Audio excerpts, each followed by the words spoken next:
Someone else sit here. Oh, here, there's a seat here. All right. So we have yo, guys, are you guys set, please? All right, thank you. Can I get that? Thanks. So we have a long agenda for today, okay?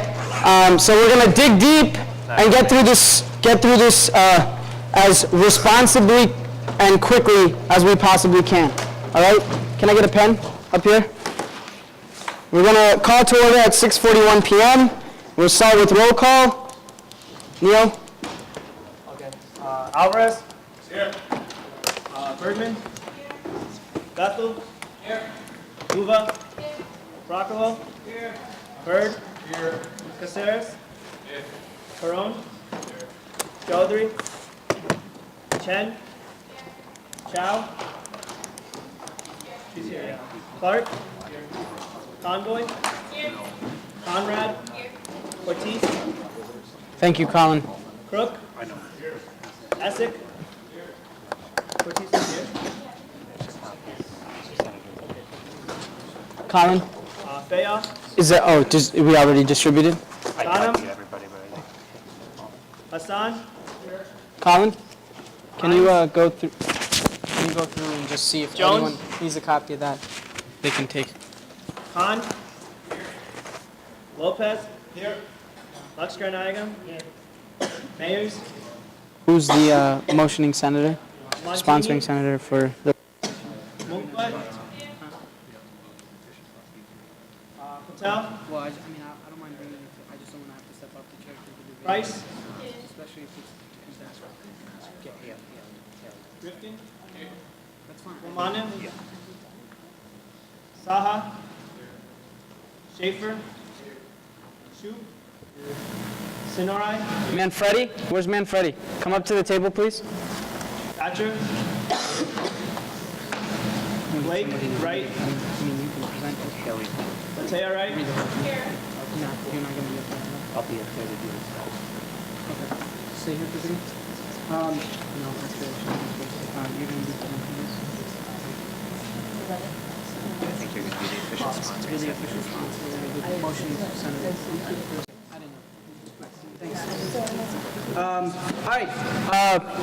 Thanks, guys, for the roll call. Moving to public comment. Is there anybody who would like to be recognized for public comment?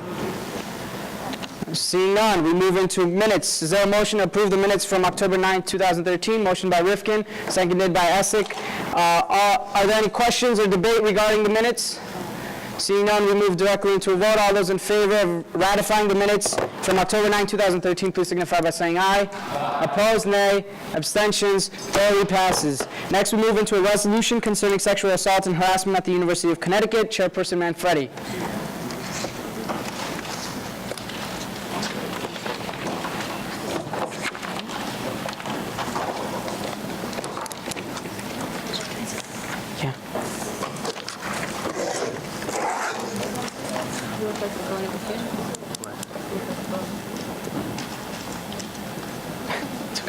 So before we get into an actual resolution, the one behind me, I just want to go over in case. Can you hear me now? Louder. I think it's your voice. All right, sorry. So I just want to give everybody an overview in case you don't have it already on just kind of what went on the past couple days that initiated this legislation. So on October 22nd, 2013, current and former UConn students filed a Title IX complaint, which is basically a complaint against the university that they didn't do enough to create an atmosphere where they could feel safe and where they could feel that any allegations they made of violence or assault were, handled appropriately and swiftly and with the utmost respect. So because of that, it just raises the issue that there is sexual violence and sexual assault at UConn, and that's kind of was not the the sole reason we brought this legislation, the sole reason is that it is present, but the fact that the complaint was filed is, the real reason it's coming up at this point. So, with that, Haley will, or Senator Manfredi will read the I'm a legislation. chairperson now. Chairperson. All right. A resolution concerning sexual assault and harassment at the University of Connecticut. Whereas the recent Title IX complaint filed on October 21st, 2013 by current and former UConn students acts as a stark reminder that sexual assault and harassment is present on the UConn campus and requires the immediate attention of the entire UConn community. Whereas the undergraduate student government has an incomplete understanding of the policies and processes of the UConn administration and UConn Police Department with regards to sexual assault and harassment prevention and response. Whereas the undergraduate student government, I just read that one. Nope, sorry. The undergraduate student government has an incomplete understanding of the opinion of the student body regarding campus culture and efforts to improve it. Whereas the lack of such understanding renders it necessary for the undergraduate student government to collect all relevant facts and opinions regarding sexual assault and campus culture before proposing actions to foster a culture of safety and respect at UConn. Whereas despite the responsibility of the undergraduate student government to advocate for the safety and respect of all students at the University of Connecticut, action by USG regarding the prevalence of sexual assault and harassment at UConn has been substandard and inadequate. Therefore, be it resolved that the undergraduate student government unequivocally condemns all forms of sexual assault, sexual harassment, and gender discrimination, including those acts perpetrated against the UConn students who filed the Title IX complaint. Be it further resolved that the undergraduate student government believes that it is the right of all students, faculty, and staff at UConn to live without fear of assault and harassment. Be it further resolved that the undergraduate student government demands that any allegations related to sexual assault or harassment be addressed swiftly, respectfully, and to the fullest extent possible by the UConn administration and the UConn Police Department. Be it further resolved that the Student Development Committee shall lead research into the UConn administration's sexual assault prevention and response policies and the campus culture as it relates to respect and violence. Be it further resolved that the Student Development Committee shall present a report on this research by the last Senate of fall 2013, including recommendations for instilling a culture of respect on the UConn campus. Be it finally resolved that the undergraduate student government calls on the entire UConn community to work together to ensure the respect and scrutiny of all its members, or security of all its members, and pledges to act swiftly, diligently, and tirelessly until these goals are met. I'd like to entertain a motion to enact I'm sorry, you want to finish? Yes. Go ahead. Thank you, Mr. Speaker. Senators, what has been happening this week is absolutely an issue that we need to address. This is the undergraduate student government saying that we need to get involved. This is our measure to say that we are not going to simply wait for things to play out. We are on the starting line. We pass this, the gun goes off. We are going to make a difference. Thank you. I'd like to entertain a motion to enact a resolution. Senator Lopez, seconded by Hassan. Okay, we'll move into questions. Seeing none, we move into debate. Those who would like to be Senator Alvarez. Senator Conboy.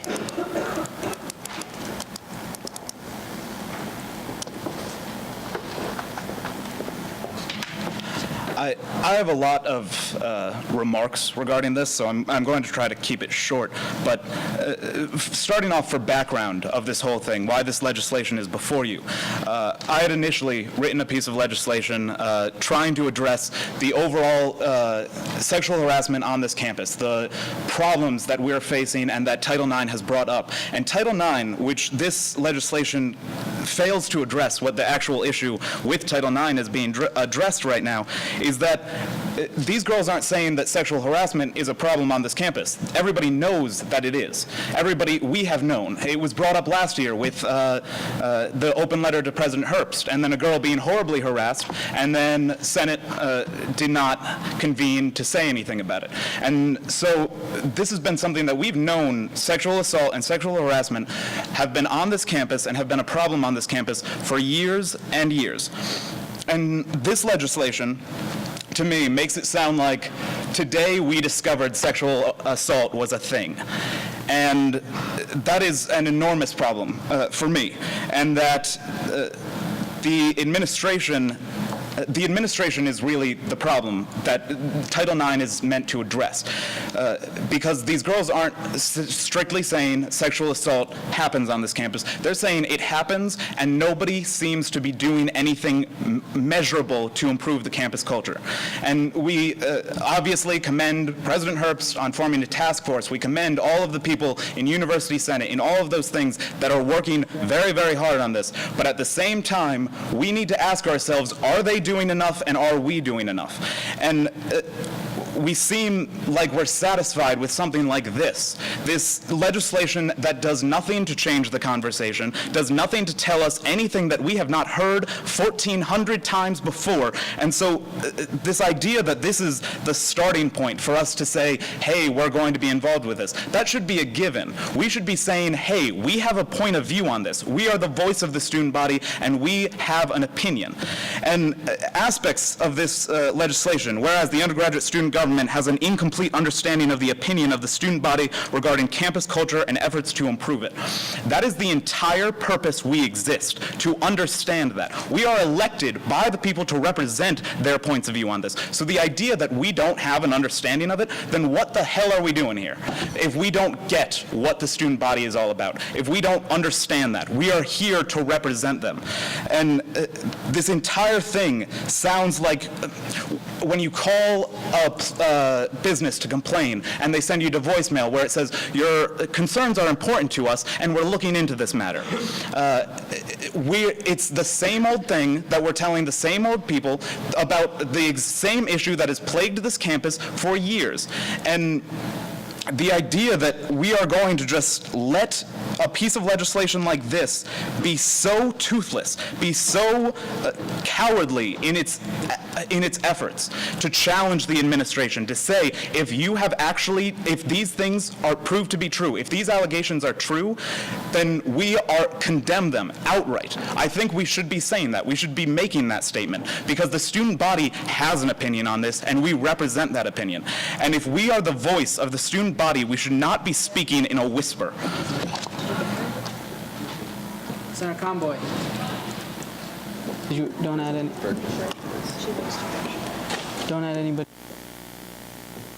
I'd like to thank Senator Alvarez for your passion, and I definitely share your enthusiasm about this, like we talked about in committee, and I'm excited to work with you in committee about this and do this. But I have a couple of things I'd like to bring to everyone's attention. And first off, this is from a newspaper. I know we can argue about where the quotes are from or anything like that, but I'd just like to take this into consideration with all of you, because we are representing constituents, and this was brought to the attention when interviewing constituents.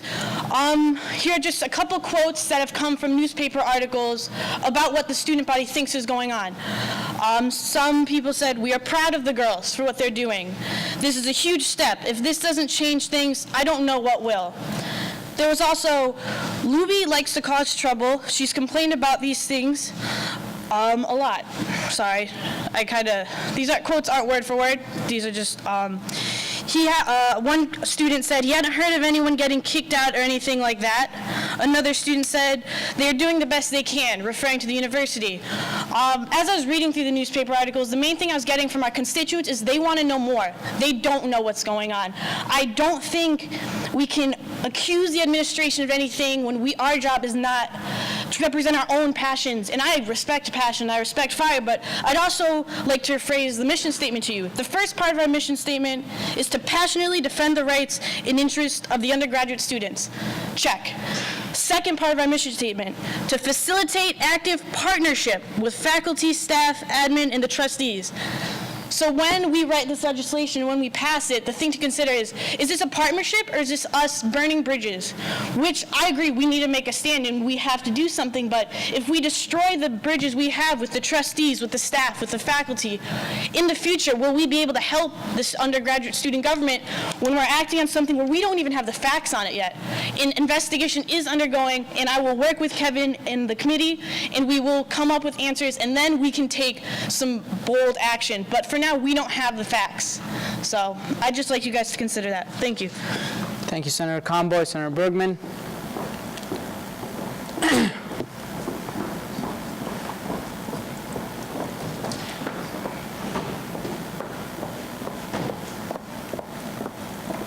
I'd just like to further what Senator Conboy said. We don't have all the facts. And what this legislation is, it's a call to action for us to find out more. I don't think it would be appropriate for us to just jump in and have a more aggressive legislation that Senator Alvarez was promoting, because we don't know all the facts. And there will be a time when we have all the information for us to make those kind of decisions. But at this point, I don't think that we have all the information, and we can't, and I don't think we have the information to be making an opinion. So that's it. Thank you, Senator Bergman. Senator Myers? I'm sorry? Yeah, there's nobody after Senator Bergman, so.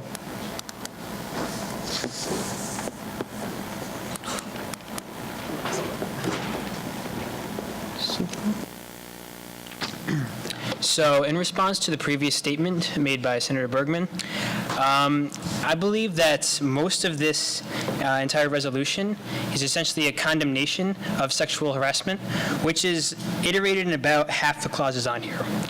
And why even have a resolution if we can just release a public statement saying that we think this way, that USG does not stand for sexual harassment, and just have a condemnation included in a public statement rather than pass a resolution which is just a condemnation.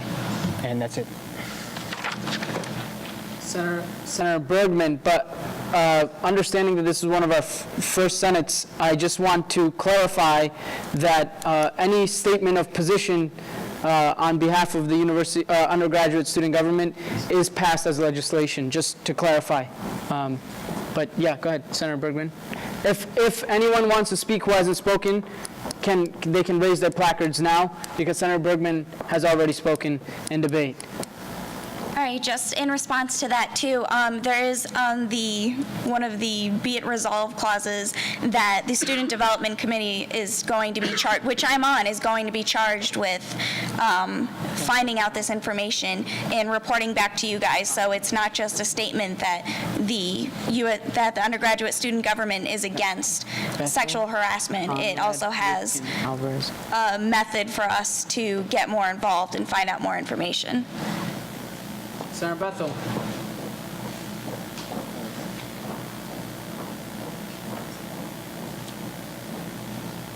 Senator Saha. Before Alvarez, Saha. Good evening, everyone. Good evening, everyone.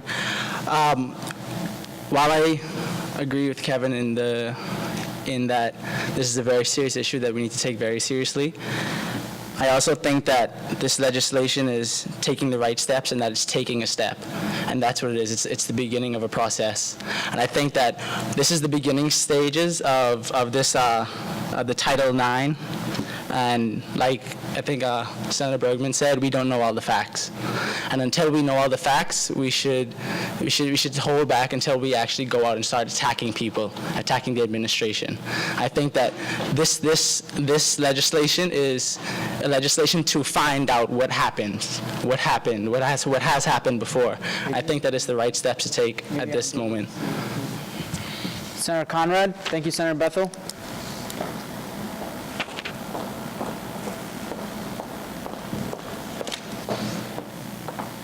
We, as the undergraduate student government, should be aligning what we do tonight with what these girls have been able to do already. They have had the courage to come up and stand for something that they think is wrong, so we should be able to align ourselves with them and take just as much courage and make a more persuasive stance on this. We should not be holding back when we are looking at this tonight, because it's already blown out of proportion. It's not blown out of proportion. It's already a larger issue than we're stating it is. So we should be able to look at this objectively and know that we may not always know all the facts. With these cases that they are talking about, we're not going to know all the facts for all of them, and that's something that we're going to have to deal with. So we should already take a step beyond that and make a more aggressive move tonight. Thank you, Senator Conrad. Senator Lopez, you are out of order. You have to have the floor to call the previous question. Senator Rifkin. Senator Lopez to the speaker's list. Senator Rifkin yields. Senator Saha?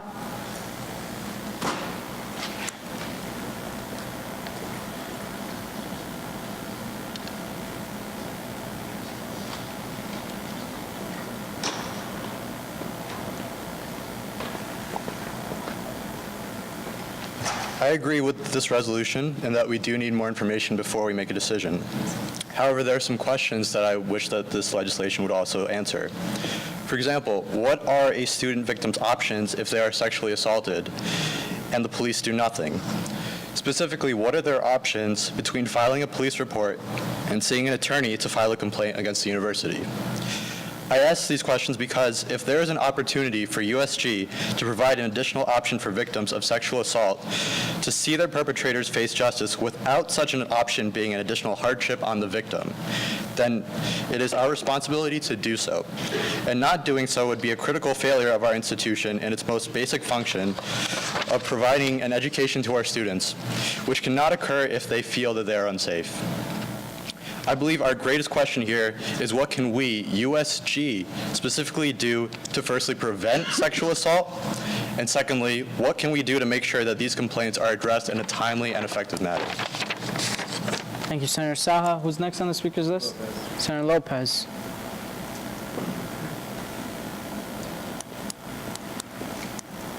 We are just, can you hear me? We're just going back and forth. The act concerning this legislation is in order for us just to take a step into this matter. So I feel that we should just vote on it. Good? Would you like to? Motion. You call the previous question. Motion. Motion for the previous question, please. The previous question has been called. It's been seconded by Manfredi. We don't have questions or debate on the calling the question, so we move right into a vote. All those. Sure. So we're going to do a roll call vote. That's a privileged. Can I get the? You can record it. That's all right. Let me get that, please. All right. So we move into a roll call. This is a roll call not on the actual vote of the legislation. This is a roll call on calling the previous question. In other words, you're not voting in favor of the resolution or against it. You are voting whether to call the previous question or not. So we begin. Alvarez. Nay. Bergman. Nay. Bethel. Nay. Buba. Nay. Broccolo. Nay. Bird. Nay. Caceres is not here. Carone. Yes, oh, I'm sorry. Caceres. Oh, are you leaving early or I forget? I'm sorry about that. Caceres, how do you vote? Now, see, this is not as updated. Carone? Chaudhry's not here. Chen? Chow? Clark? Conboy? I'm sorry? Conrad? Cortez? I'm sorry, you guys have to speak up. Nay, thank you. Crook? Essick? File? Ghanem? Hassan? Himes? Is she abstained? Jones? Khan? Lopez? Lakshkar Naigam is stepping in and out. Is he here still? He left. He left, okay. Myers? Montini. Munkbat. Ing. Price. We missed Patel. Patel. Garth. Sorry, Rana. Rifkin. Romanev. All right, she's coming too. Saha. Schaefer. Shoop. I'm sorry? Sinoi. Smith. Is done? Is he done? Yeah, he's done. Thatcher. Wright. Going to be done. Latoya, I'm sorry. That's not even your name. Senator Wright. I'm so sorry about that. I'm really sorry. Manfredi's not on the roll call, but Manfredi? She abstains. This is our older version. We have you on the updated version. Okay, the motion fails. So we've resumed debate regarding the resolution. Is there anybody who would like to be recognized for Senator Alvarez? You have spoken before, so we're just looking for newer members. Senator Conboy has also spoken before. Senator Wright gets the floor. Conboy's after Alvarez. Anybody else? Okay. So this is debate still. The motion to call the previous question failed, right? Hello, everyone. I think everyone probably misinterpreted what Kevin said, and I personally agree with him because while they were reading this, I had some difficulty with the language myself, and I think that we're not arguing here that the facts, we have all the facts. I think what he's saying is where it says a stark reminder, this is something that everyone at UConn is fully aware of. I'm taking a sociology class, and we had a present, some speakers came in and we were speaking about this in class, and one of the things that came up was that they were at this event and something that they asked about UConn culture, and surprisingly this was one of the big issues and people were screaming. So for USG members to be saying, oh, this is a reminder that this does exist at UConn, it's unacceptable because we should be the body of this, we should be representing the students, and therefore we should be fully aware of things like this, and we don't need like a little minor event or something to influence a legislation or something. And I think that's what he's saying, not necessarily that, oh, we have the facts, so now we need to act or burn bridges or whatever. So I think that's basically what he was saying, and I agree. Thank you, Senator Wright. Senator Alvarez was next, I believe. Since we're finishing, anybody else who hasn't spoken already who would like to speak? Senator Khan. Anybody else? Senator Khan has the floor. I'm sorry, Senator Alvarez. You can stand up here. Make me walk all the way up here? I like watching you walk. Go ahead, Senator Khan. When you get a chance, if you could collect all the placards and bring them down, that would be great, Senator Alvarez. And every subsequent Senate, if you could bring them back up. All right, sorry, Senator Khan. Go ahead. All right. Hello, everyone. This is my first time speaking, so kind of nervous, but yeah. I think Senator Lopez said best. We're just going back and forth, left and right. You know, I think we should add this. I don't think it's going to work. But in my honest opinion, I think it's kind of the right step forward. I mean, no offense, but a while back there was a concert, if anyone knows Little Fest, I don't know what it's called. The performers say it out, and this is a school infamous for what? The rape trail? Everyone's cheering, yeah! And I'm like, but that's something not to cheer about. You know, I have friends who go to Boston University, North Carolina, and they tell me, you know, are you that school with the whole sexual allegation thing? And I have to say, yeah, that's true. It's not something to be proud of, you know. I agree that maybe some sections of it could be improved. I agree that some things, I don't know if it's going to work very well, but I have to say one thing. I want to get this culture out of UConn. That's my personal opinion. I know all of you agree. This conduct cannot be tolerated. This is not the school we are going to. This is a public Ivy. This is a school that we went to because we want education and we want everyone to have a great time, not a bad time as these 4 girls have. And this is becoming something part of UConn, and we have to stop it. This is not something of allegation or anything. It's part of a culture. That's what these 4 girls are trying to stop. And I think USG should do something, whether we vote for this or not. We should do something about this. And if Student Development Committee or any committee, by that matter, could do it, I'm all in for it. So that's just my opinion. Thank you. Thank you, Senator Khan. Anybody who has not spoken before who would like to be Senator Byrd? Anybody else? Don't have to do it one at a time. We can get a speakers list going. Okay.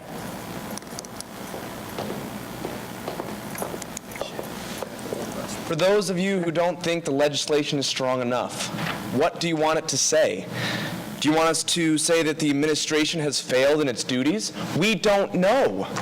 We don't know. This was a complaint that was filed against the school. They made an accusation. Now it's going to be investigated. We don't know if the administration failed. I went to the Board of Trustees meeting this morning, and the administration made it clear to me that they work every day to serve the students and to protect them. And President Herbst has made the task force, as Senator Alvarez has said. They're working hard to protect all of us. We don't know if there was any misconduct. We just don't know. So I think this piece of legislation, although it's not the final legislation we need, eventually once we know more things, we need to pass legislation that says we condemn the acts of the administration if that's what happens, if it turns out to be true, or we condemn the accusation against the school that ended up not being true. We don't know what's true and what's not. So this statement, for me, says that the Senate recognizes it's a problem. The Senate isn't going to sit back and do nothing. We have a committee that's going to research this. The Senate wants to do something. The undergraduate student body, government, wants to do something for the student body. We're not going to sit back and do nothing, but we can't go around making accusations against things we don't know. So please, vote yes on this legislation, unamended, and once we know more, let's pass legislation that condemns the acts of whoever's at fault here, okay? Thank you. Thank you, Senator Byrd. Anybody else who has not spoken before? Senator Alvarez, and I'm sorry about that. You're not going to cut me off when I'm already up. Maybe. I don't know.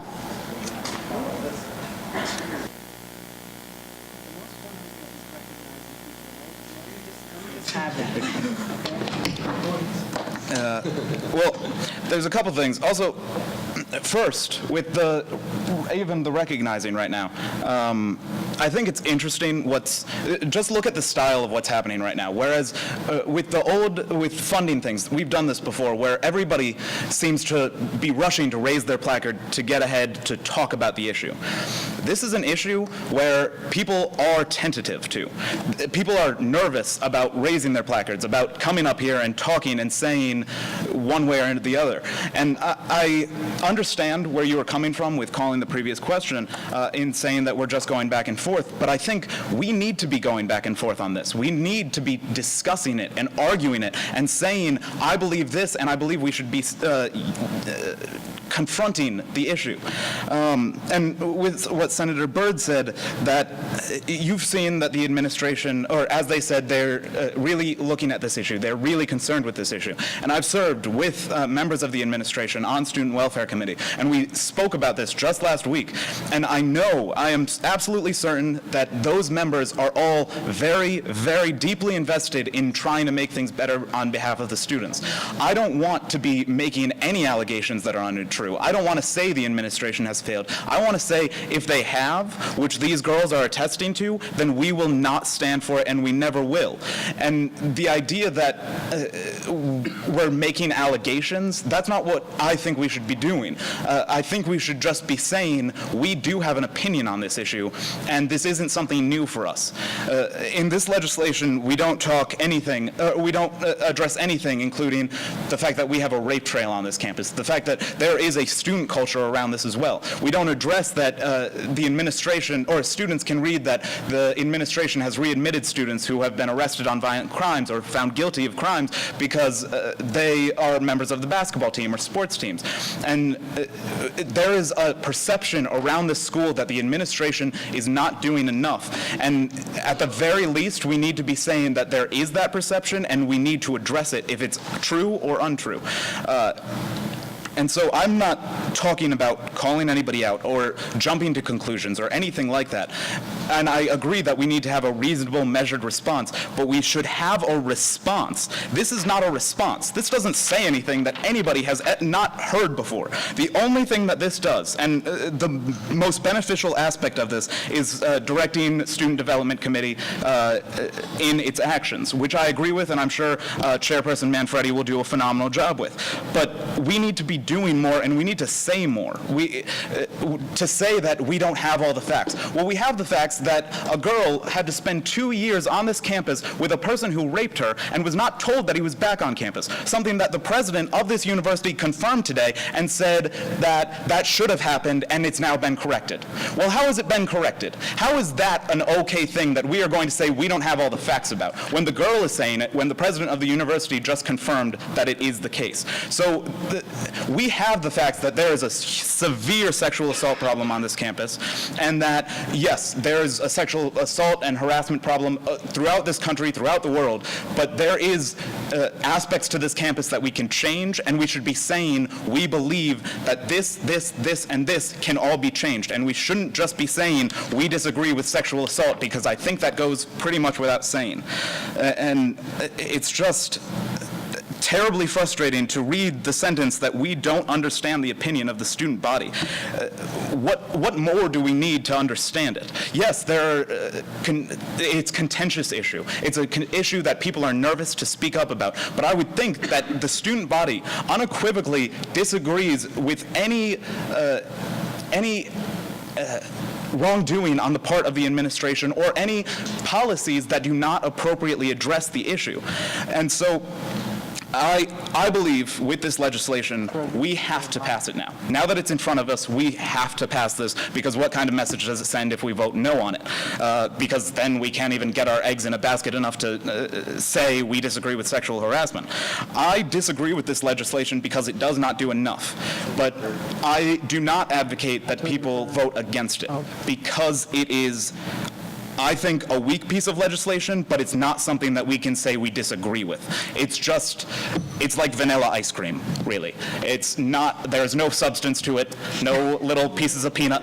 Alvarez, I hate to have some speaker activism here, but it is plain, and it is something that everybody, it should go without saying, and the fact that this is brought up in the manner that it is, as a response to actual legislation taking a stance on it, which was given 10 minutes amongst 10 people to discuss in exec, that this is the response that we're going to have, baby steps, I think it's nonsense, and it is ridiculous that we are still at a stage where we still have to say we don't know what's going on, because we damn well do know what's going on this campus. Thank you, Senator Alvarez. Senator Conboy? Point of order. Yeah. Let us make sure that we maintain decorum and not use inappropriate language. I apologize. Yeah. Senator Rifkin, you'll be added to the end. You've spoken before in this debate. You have not been spoken. She already was recognized by the speaker before Senator Rifkin was recognized, but put him next. Put him next, as after Senator Conboy. Thanks. I'd just like to clarify a few things, because there are two arguments going down. Or not arguments, but debate, which I agree needs to happen with Senator Alvarez. I don't think we can end this. I think two very good points are going on right here. And the main question is, how do we say this in this legislation? Is this legislation getting by what we need to say tonight? I'd like to say a few things. It is not okay for a girl to get raped on a college campus. It is not okay for the campus administration to not follow procedures properly. It is not okay for a girl to walk around campus with somebody who raped her and not be aware. And also the question is that even okay for someone to be allowed? But that is not our job. That is under federal investigation right now. Sorry, I have a lot of notes and they're scattered. But it's not okay for that to happen. It's also not okay for us to speak on behalf of the student body when, after doing my own research in papers and interviews and talking to people around campus, our constituents who we represent, who we vote for, they do not have a definite answer. I think if you talk to people who are passionate about this, they're gung-ho, and I have definitely heard rumors. And I'm born in Connecticut. My brother went to UConn, and I have known the history of the rape trail. And I think something needs to be done. And I think eventually we do, depending on what the federal investigation comes out, we do need to take a stance. This step is saying we are going to take a stance. We are going to figure out what's going on, and you know what, if we come up with something before the last week, maybe we can come out with a piece of legislation sooner. But another thing to consider is that second part of the mission statement. We're here to facilitate active partnership with faculty. Kevin has been working with administration. There are different people going to Board of Trustees meetings. We are working with administration. And that does not mean that we are simply sitting there quiet in the corner, listening to them say, well, we didn't do anything wrong. These students are making accusations. As senators and representatives of our constituents, we are sitting there and we are speaking forth. And if we see anything wrong, we will take action. And that is what this is, not this, but the legislation is saying. And that's how you have to read it. We are saying that we are not okay with rape. We are not in any way just sitting back. This is saying that if there is something wrong, we're going to take action. We're going to look into it and we're going to research it, but we are not going to say something that could put us in a bad position with administration, because as President Herb said earlier, that these allegations, she has claimed that these allegations are untrue and that everything has been followed properly. If we burn bridges with our Board of Trustees, if we burn bridges, how will we help students in the future? I think action needs to be taken, and I don't think it's okay what these allegations are saying. And if these are all true, then yes, we need to take action. And I also like to mention that me and Kevin Alvarez are on this committee along with Chairperson Manfredi and everything. And I don't think me and Kevin Alvarez are just going to sit back and not say anything. So I'd like you all to consider that. And I think this is a good debate. So carry on tonight. Thank you, Senator Conboy. Senator Rifkin, I'll recognize Senator Rifkin. And if anyone, while he's coming to the podium, if anyone hasn't been, participated in debate and would like to be recognized next. Okay. I think the majority of people that have come up here, and I think the sentiment of Senate as a whole agrees that some action needs to be taken. And I feel like people support a piece of legislation that would go out. However, concerns have been brought up about this specific piece of legislation. One that I would like to touch on quickly is that I think one of the preeminent concerns of USG is to understand the student opinion and to then act on the student opinion, if that is not the chief goal of student government. So it worries me that there's language in here that says outright that we have an incomplete understanding of the student body. That's the one that stood out most to me. There are other concerns that have been raised, but I'd like to emphasize that legislation can be amended. Legislation should not be passed just to pass legislation to take a step forward on this issue. If we want to take a step forward, we should amend the legislation so that the Senate entirely supports it, that we're 100% behind it. And while I was working on it with a few other people to amend this legislation in some of the wording, so that we all do support it. I haven't yet completed that, but I urge you all to work with me and to work with each other to amend this legislation so we can, as student government, as Senate, represent the student body so that we're all 100% behind it. Thank you. And if any of you would like to work with me on amending this legislation so we're all behind it, I invite you to come up. There's 2 empty seats next to me. Thank you, Senator Rifkin. Senator Bergman.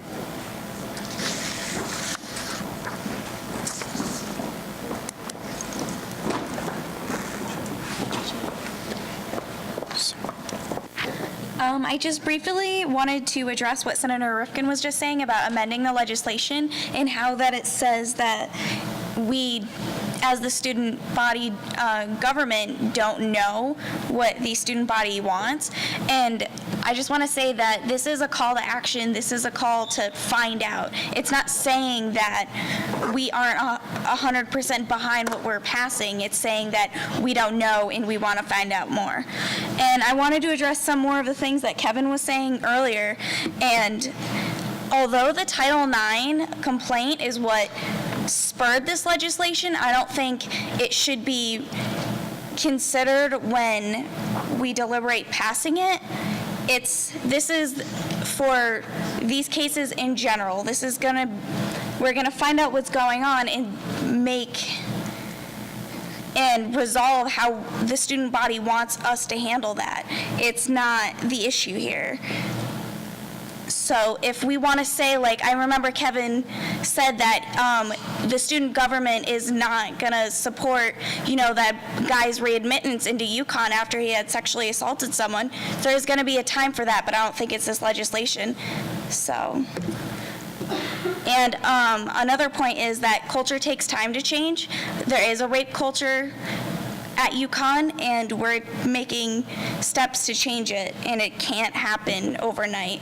So this is the first step, and that's it. Thank you, Senator Bergman. Senator Bethel, I'm sorry, excuse me. Senator Essick hasn't spoken yet. And Senator Byrd, you're on there, I'm sorry.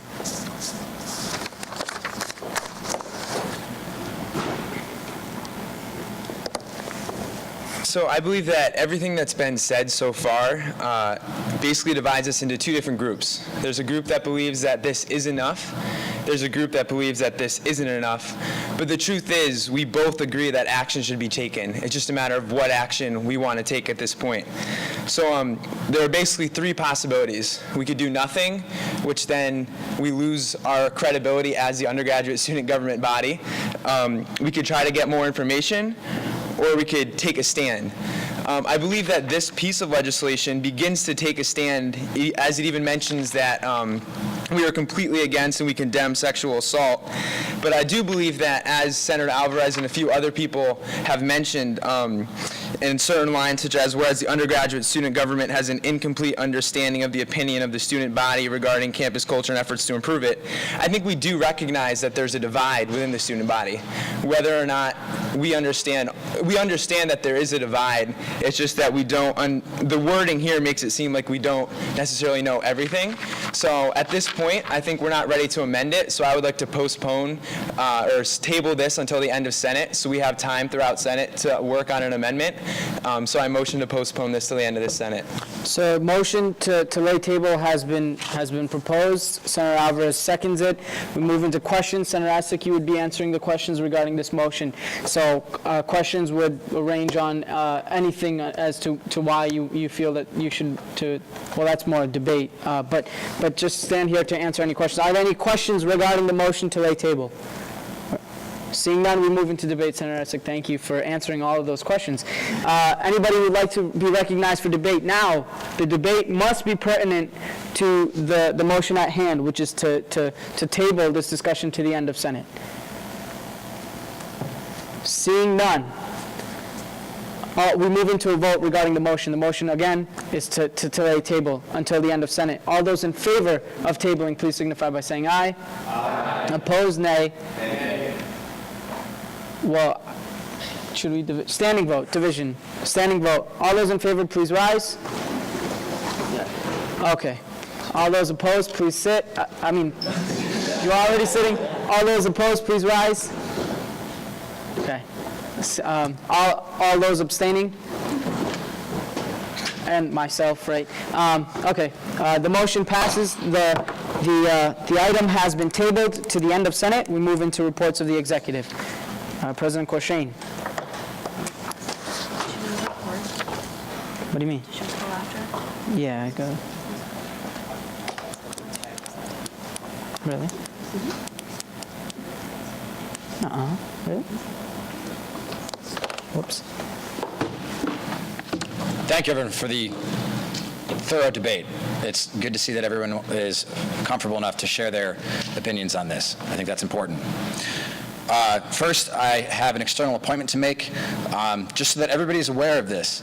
This appointment is to the Building and Grounds Committee that is, it is chartered by the President's office and deals with deciding what priorities are on campus where new buildings will be built and renovations to old buildings will occur. We've never had a student representative on this committee before. This is not a standard University Senate committee. Nobody was required to give us this seat.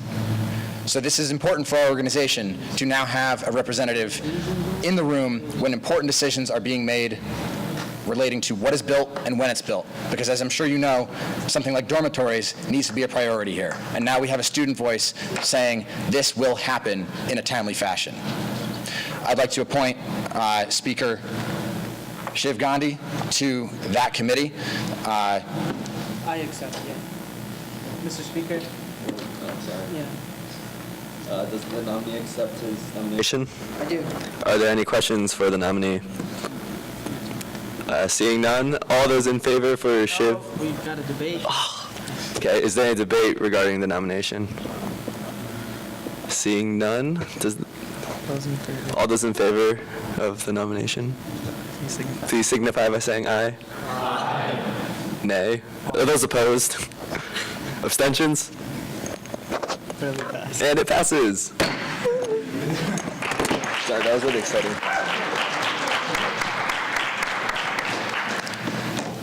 If anyone has any questions about that committee, please direct them to Speaker Gandhi. We're very excited to have this in the works now. A little bit of updates on what has been going on at with my time. Josh Essick, Senator Essick, who has stepped out, joined me to meet with the Police Chief O'Connor on Thursday.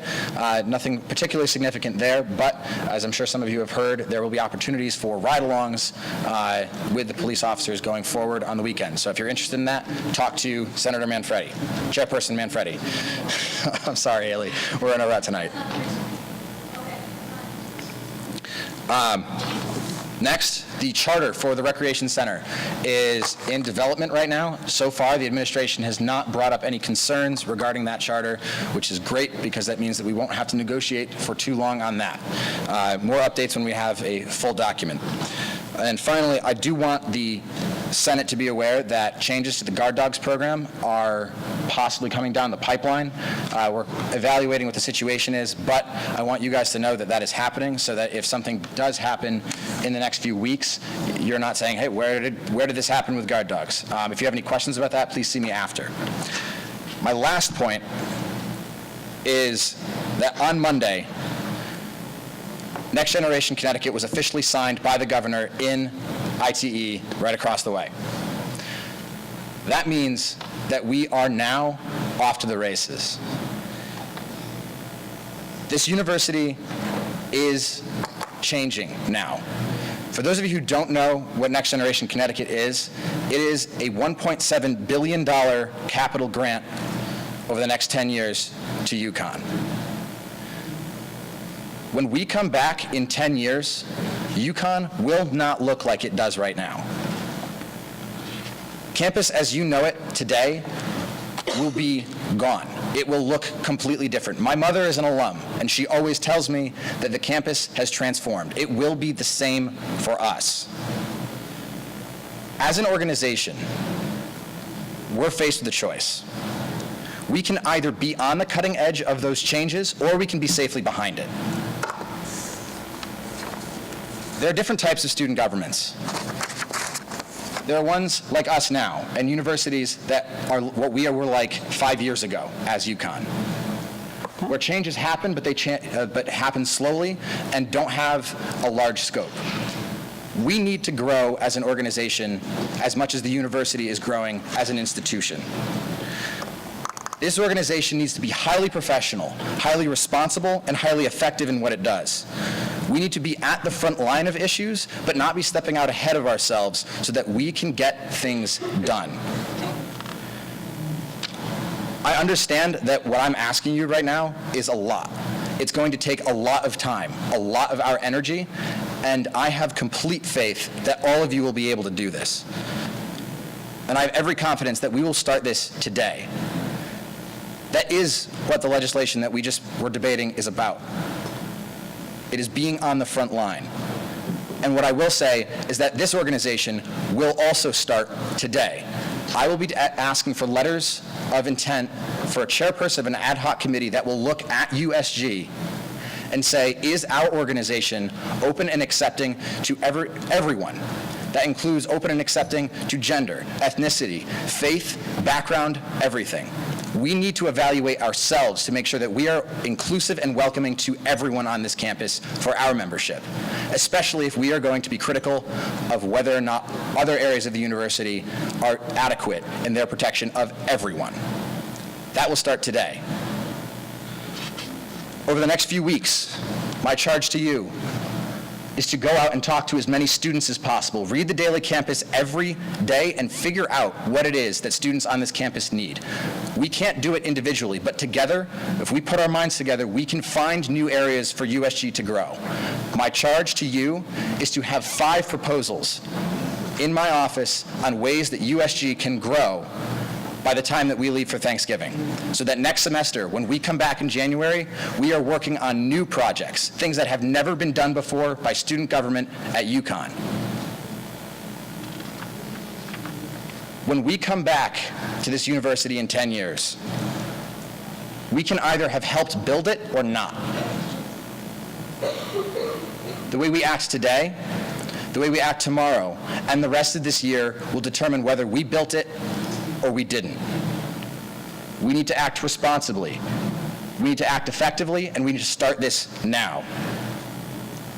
Let's come back in 10 years and say that we built the university, this organization, and that we're proud to be Huskies. Are there any questions? Questions for the president? Thank you, President Courchain. Next, we move into report of the Vice President, Vice President Guggens.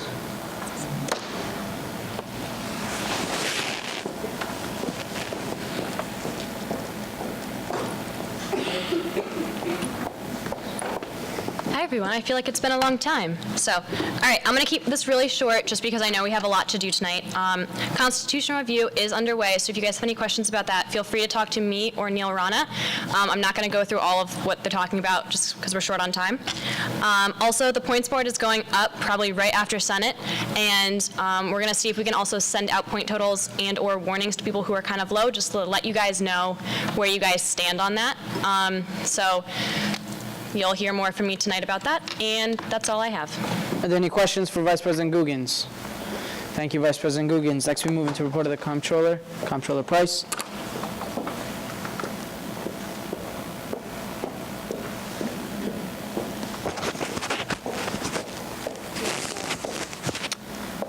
When did you send it? Didn't we open it now? Oh, did he? Yeah. Oh, he did? Yeah.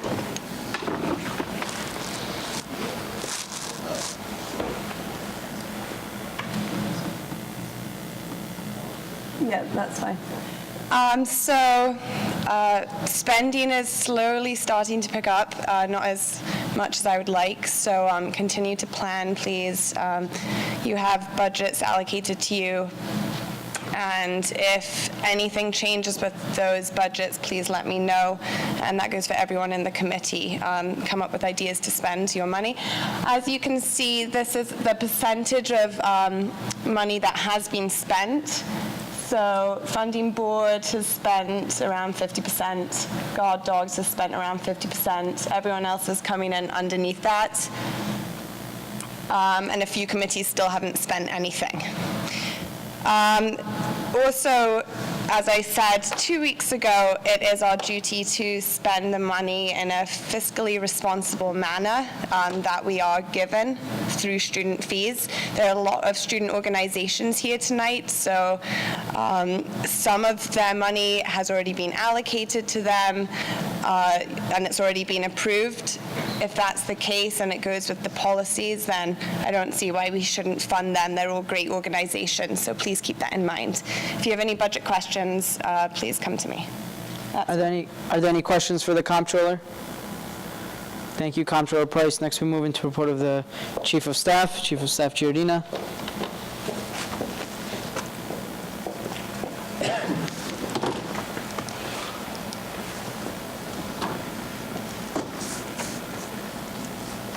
So I'll be quick tonight. I just have one thing.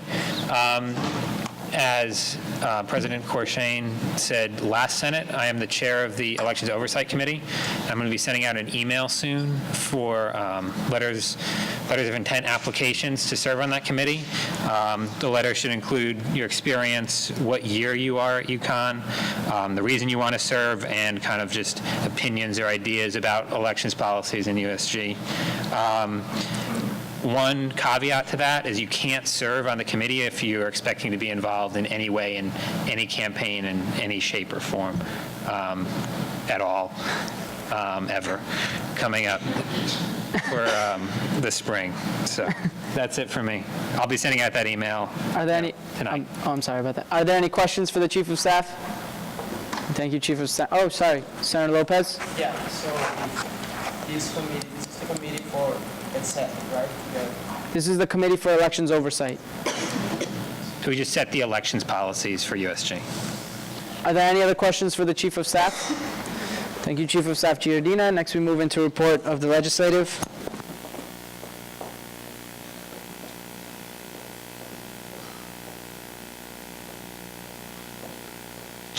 Let me start out by saying that I'm sorry for this abysmal tie.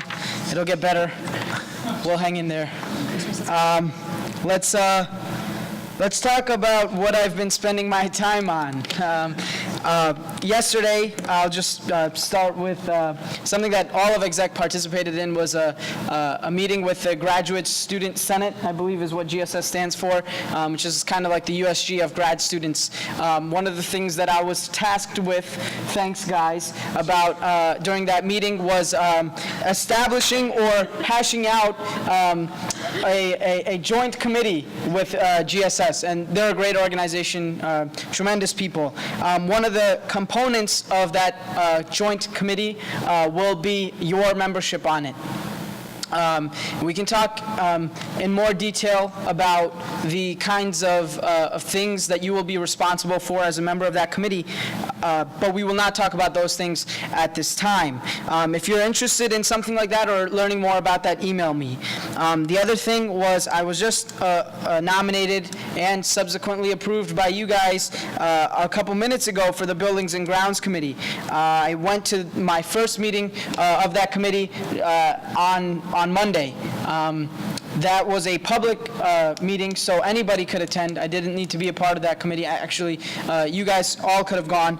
And some of the things that they talked about were certain sites for STEM buildings that are coming with the new funding allocations from Next Generation Connecticut.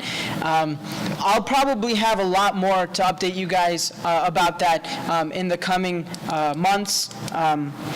And certainly through next semester. But I don't have my notes on that with me right now. But we did talk about certain things like residence halls coming to this university as early as 2016 and different things like that. So we will be discussing the Next Generation Connecticut allocation of funding and things like that. Before we talk about attendance, I also want to talk about caucus next week. Caucus next week will be on these issues that we are discussing with the resolution. They will be on the issues concerning the Title IX complaints and things like that. One of the things that I want to make explicitly clear is that you will have a week between now, or you have a week rather, between when you're finding out about the topic of this caucus and today to prepare for that caucus. And preparation means a lot of the input, the student input that we were talking about earlier, or that rather you guys were talking about earlier through debate, and some of our members have been talking about with and keeping in line with our mission statement. In other words, come to caucus tomorrow, rather next week, with student leaders if you have to. Certainly after having met student leaders, after having met directors of cultural centers, after having met the community that you serve. That is a requirement for next week's caucus. There will be, I'm still trying to figure out how I can adequately assess, whether it be mandating that senators need to physically bring somebody with them or bring some sort of testimonial or whatever. But in the next week, I want you all, each and every single one of you, to talk to, either have a floor meeting, go and talk to the director of your cultural centers, go and talk to the Tier 2 organizations, talk to everybody that you possibly can. That is your responsibility. That is my charge to you. That is something that has to happen for next week. Briefly, I want to talk about a couple of options that we have, keeping in line with that idea and that spirit for caucus. It is possible that over the coming weeks, we can garner student opinion on these kinds of issues from venues and processes such as tabling, holding town hall meetings, and other things like that. Those are very real possibilities for us. Those are very real responses for the undergraduate student government to undertake. And I'll go so far as to say that some of those things and some of those elements are your responsibilities. Okay, go to your RHA or your Res Life or representatives and area councils. Yeah, area councils, but you can also talk to your RAs. You can talk to the people that are on your floors. You can talk to the people that you live with. And well, you're supposed to be going to your area councils, but that's another issue. So it's possible that you can take this kind of action. You can garner the student opinion in the coming weeks. As a matter of fact, I expect that to happen. And subsequent things that we can discuss and we will discuss at caucus are things like a statement of position, are things like potentially calling a special session of the Undergraduate Student Government Senate, which is this, to ratify such a statement if we feel the need to do it quickly. Those are the kinds of things that I want you guys to be thinking about when we talk about next caucus and any other, the discussion at large. So just remember those things as you prepare for caucus next week and go through the rest of the Senate today. And the last thing that I wanted to do was talk about attendance. If I can get the Sergeant at Arms to help me with that. We've been tracking Senate attendance and caucus attendance.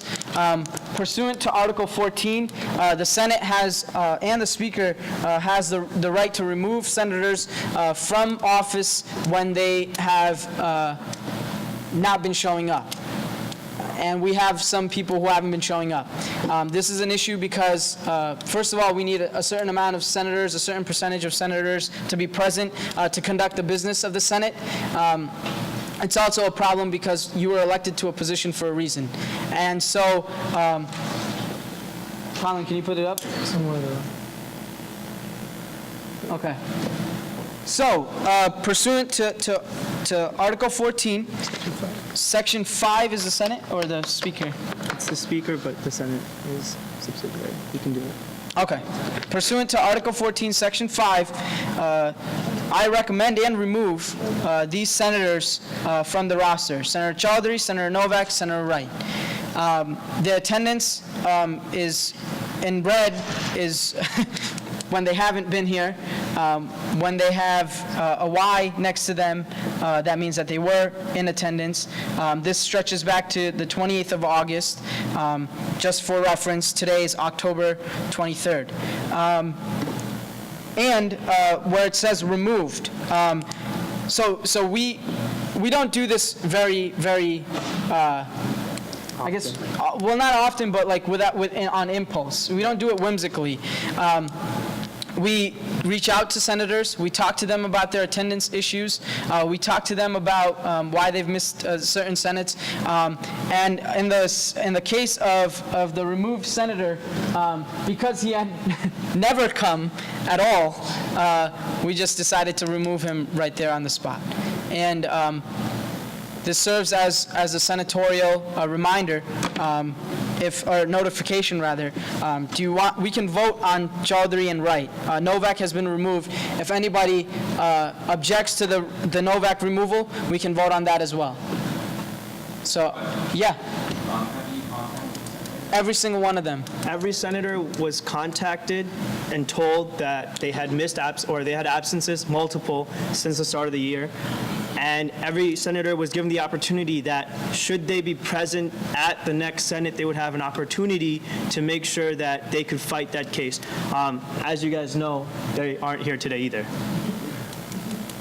They were notified by email in accordance with our standing rules and so forth. Yeah. When you did reach out to them, did any of the senators say anything about actions that would try to come forward? I don't think we got a single response from anyone. From any of them. From any of them. Any other questions? Yeah, Senator Alvarez. How long ago did you email Senator Chaudhary? Chaudhary was 2 weeks ago. I think he was after last Senate or after last caucus. I believe so. Let's see. I can give you the We'll pull it exact up date. and the exact date in a second. All of them were emailed on October 14th, so 9 days ago. So, and 9 days ago means they also had the opportunity to come to caucus. Yeah. As Senator Rifkin asked the same question, which is a good question. In fact, we hadn't gotten a single response from them after our October 14th email. Yeah. In 9 days? He was, yes, Great. he was, But since August 28th, he hasn't come to a single meeting. And quite frankly, I mean, you should, okay, he's been here before. All right, you know what? I'll just leave it at that. Any other questions? Okay, so we'll vote. Senator Chaudhary and Wright, you want to do them together or you want to do them separate? let's do it separate. We'll do it separately. All those in favor of, oh, I'm sorry, you're the speaker right now. Oh, I guess, yeah. So the way that it's supposed to happen is I notify you, and then if there's an objection, then we move into a debate. So the way the Constitution reads, the Speaker has the power to remove anyone who has more than 2 absences, and the Senate is notified, and should you choose, you can overturn it by a 2/3 vote.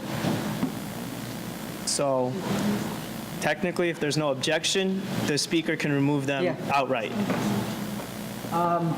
All right, you know, for the sake of Robert's rules, I hereby remove all of them. I'm notifying the Senate. If the Senate would like this opportunity to yes, Senator Rifkin? Senator, okay, so the removal of Senator Chaudhary has been objected to. Do you know, can you explain to the body why you're objecting to the? Yeah, Please, that falls under would be his good. now. Good.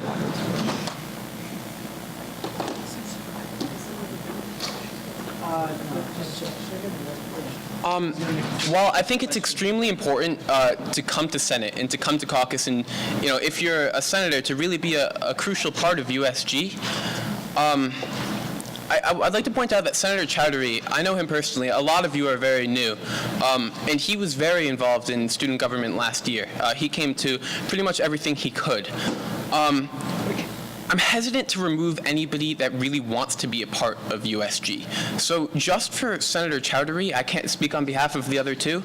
I think it's important before we remove him to actually talk to him face to face, see what the problem is in his attendance, and see if he would like to take steps, and if there's anything that can be done so that he will show up more in the future.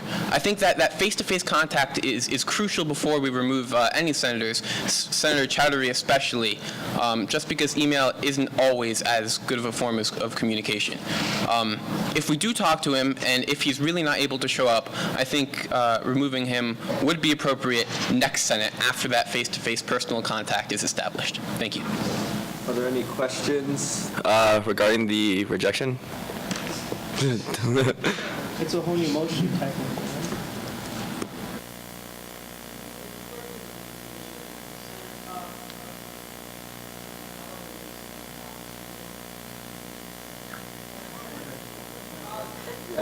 Oh. What's the proper? Am I making a motion, basically? Justice to discuss how we would handle what would you call this? Objection? An objection to the speaker pursuant to Article 14, Section 5.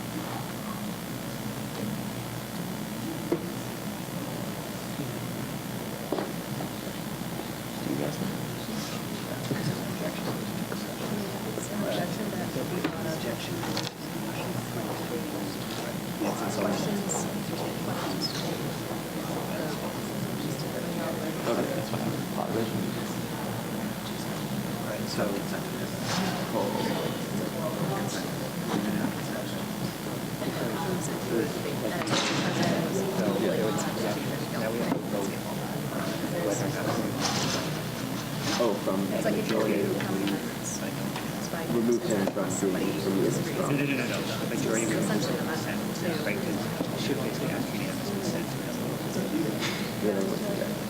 Except that it's actually the shirt. So the objection means that unanimous consent has to go through a vote. Okay. Turns out.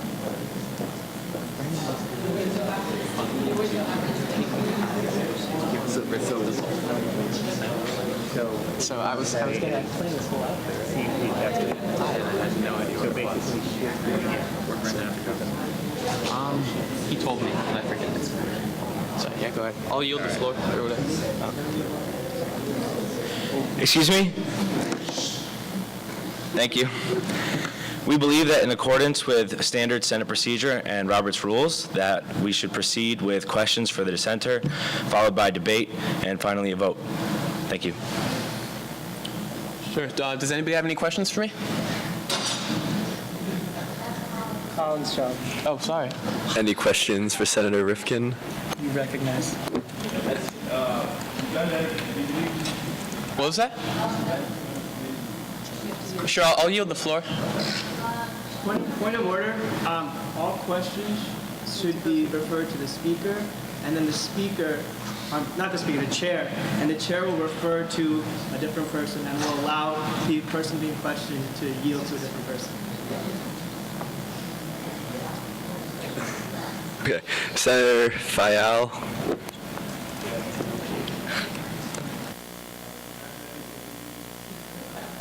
I'd like to yield the floor to Chairperson Manfredi.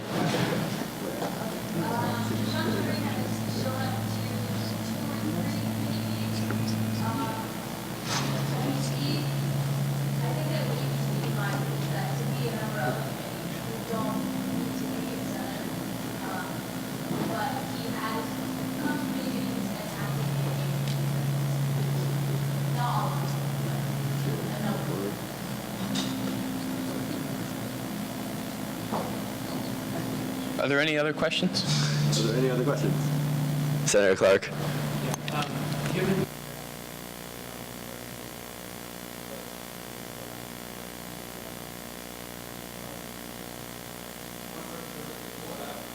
Yeah, I can't hear you that well. Okay, I'm sorry. So given the fact that you know him personally and say whatever reason he's knowing this some support for the people.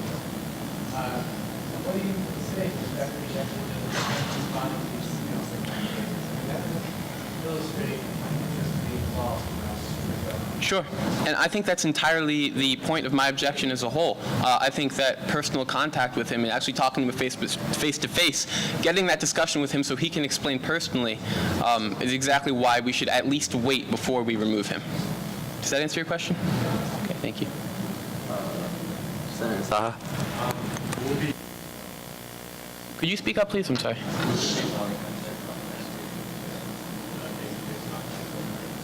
I'd be happy to take that on personally. Senator Himes. Chairperson Himes.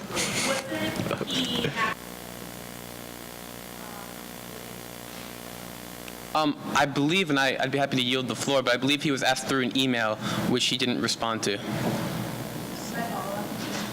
Yeah.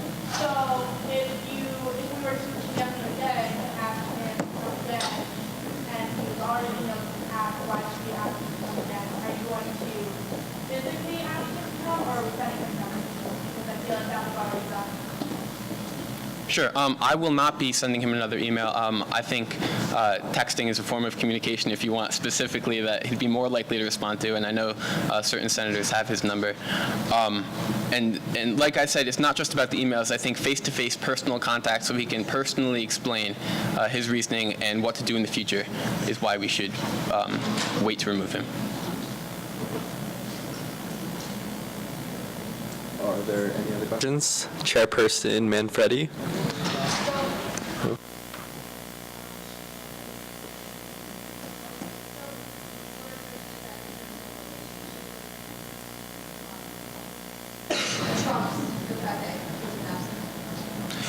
let me clarify.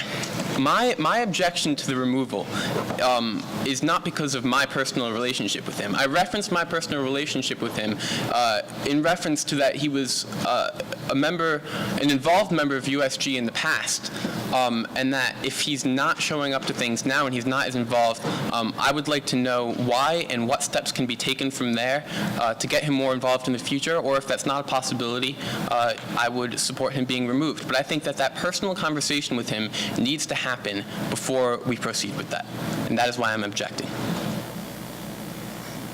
Senator Khan? Oh, no. Oh, Senator Khan yields. Any more questions? Seeing none, we move on to debate. Senator Conboy.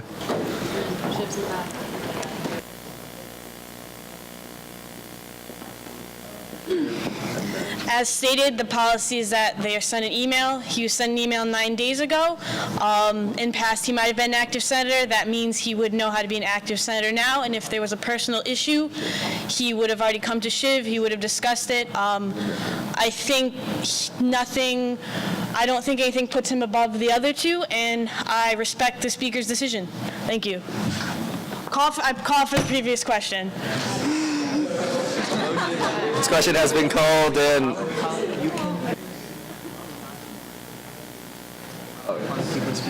I'm going to deny that motion and have Speaker Gandhi come up. Will Senator Gandhi? Because there's other people on the list. If you can. Yeah, that's okay. All right. Let's be very clear. Okay? Let's just correct the record. Coming to Senate is a fundamental component of being a senator, right? I think senator, root words, right. Let's talk, if you want to talk about committee participation, I am all in favor of committee participation. In fact, the brunt of policy work is done in committees. I respect that. But you don't need to be a senator to serve on a committee. As a matter of fact, we have many members of this organization that aren't part of Senate, but that do serve on a committee, and in fact are some of our most dedicated members in our committees. So the notion that somebody shouldn't or should be removed from Senate on the basis of their committee attendance alone is irresponsible. That's number one. Number two, if you see the figure that was presented by the Sergeant at Arms and the Speaker, which is me, there are 5 Senates listed, all in the year of 2013. 4 of those he wasn't in attendance for. That's 80%. Okay? How many weeks are we into the semester? How many months are we into the semester? 2? 2.5? Right? August 28th to October 23rd. We're not even 2 full months in, and 4 out of 5 have been absent. I respect Senator Chaudhary and his tenure and his service in the past and of the past. But this is a new year, this is a new term, and there were people who wanted to join this body who didn't win their election and who couldn't serve because they didn't win an election. And for our senators and for our voting members to be absent 80% of the time is even more responsible than point number 1. Point number 3. I believe that I am fairly lax when it comes to arriving at Senate late, leaving early for issues. A lot of times I say that something might be an unexcused absence, but how many times, how many people in this body have come up late, have come to Senate late, any Senate late, while I was chairing and presiding over this body? How many have come late? How many have left early? And all of you are still sitting in your seats fine today. The issue isn't whether we allow run a lax Senate in terms of attendance. The issue is whether 80% absence is acceptable by this body and acceptable to the people that you're elected to serve. And that's the issue at play here today. yes, Senator Lopez. Were you ever a senator?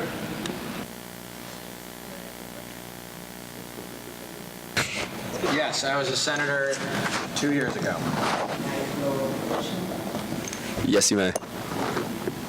How many senates did you held within? Around. To my memory, Yes. 0. He is the president. Point of order. Senator Lopez, if you don't have the floor, you only have the floor to ask a point of information. You can't comment. Oh, yeah. Senator Caceres? Yields. Senator Rifkin?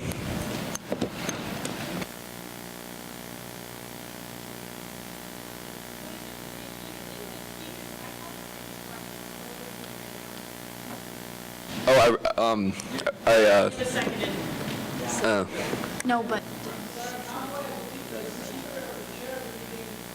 Forgot to recognize him. I believe he didn't recognize the motion. Yeah, Actively did not He recognize shot it down. But I don't think he did that on purpose. I think it was an accident. I'm sorry. But we can just continue with the speakers list, because that's the point of order, if we can just continue with the speakers list. So that would mean that Senator Rifkin would ask for Mr. Chair. Yes, Senator Rifkin. Just to clarify where I'm coming from, because I don't think I did a good enough job explaining originally, I think that as a senator, showing up to Senate and showing up to caucus is absolutely crucial to our job here. And I support taking every measure to get every senator to come, to be involved, and to actively want to come. However, the reason I raised my objection is because I'm hesitant to just cut someone off, someone that was elected by the student body, somebody that wants to be a part of this organization, and someone that in the past has demonstrated a record of doing great work for this organization. And all that I'm saying is that once we establish the personal face-to-face contact with him and discuss it, and if his attendance does not continue, I would absolutely recommend removing him from Senate because I appreciate the importance of showing up to Senate and caucus. I would just want to have a talk with him first, just in case he hasn't checked his email, just to know what's up exactly specifically with him. Thank you.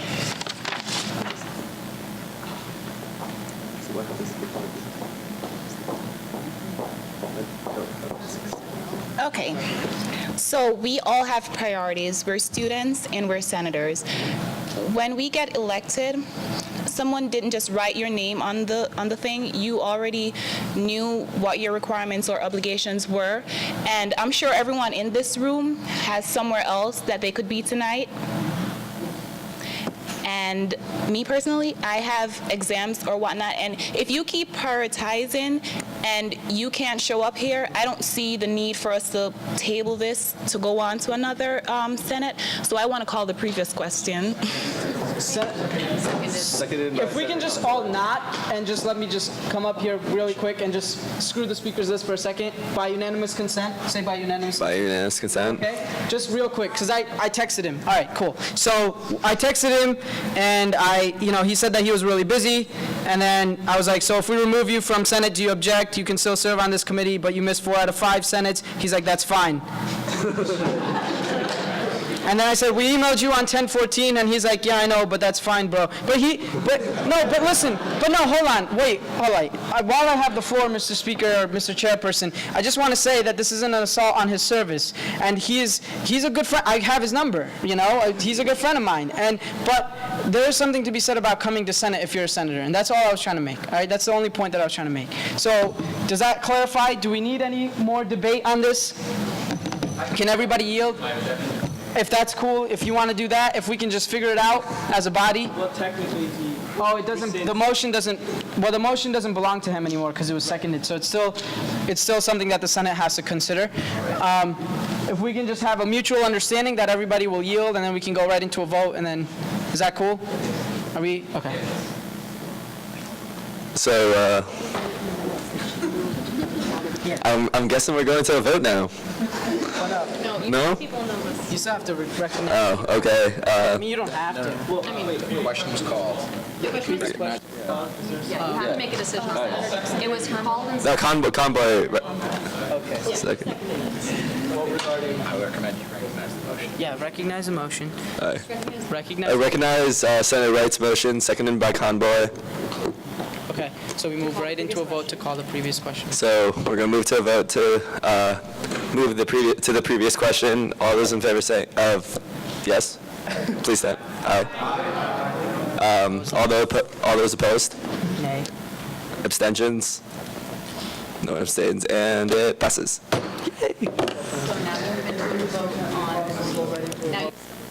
That was just voting to end All the discussion. right. So now we're going to move on to a vote of The speaker's removal. the removal of these. No, not the removal. No. I was going to say the removal of the 3 people. The removal, no, don't, that's fine. They're done. No. That's okay. Since the previous question has been called. No, I meant the 3 senators that were removed. No. Yeah, exactly. So are you making this motion? No. We'll talk to you about this in a second. We'll talk to you. I'll just find back. By Senator Rifkin regarding the speakers. Oh, you're saying way too much now.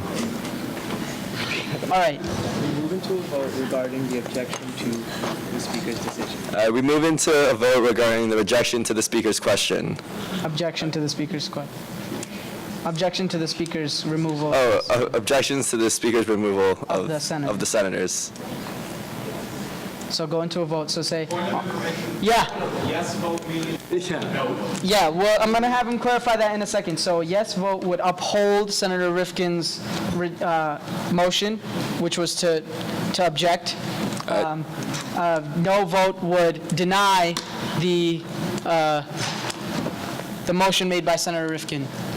Can I just answer this? Yeah. Is that okay? All right. Yeah, Does I that's have good. the permission of the chair? All right. So pretty much the previous question was called. The question is Senator Rifkin's motion to object or to stop this from happening. So a yes vote would mean that you are in favor of the objection, which would mean that Senator Chaudhary would stay.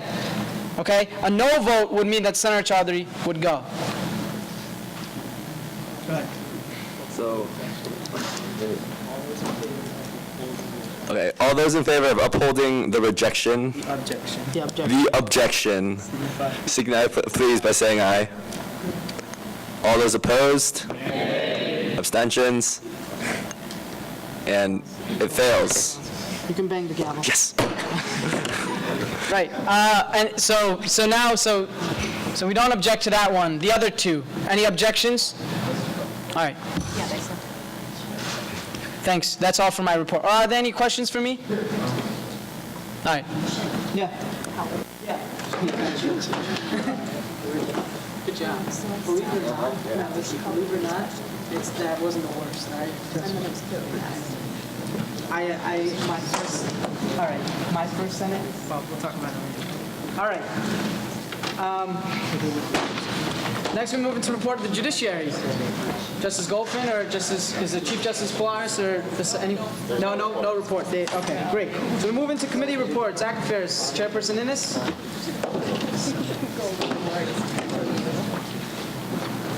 David, do you have a... All right, hello everyone. This is going to be a very quick report. First thing that ACT Affairs is working on is we're looking at repercussions for teacher evaluations and the relevant trends that those repercussions seem to hold.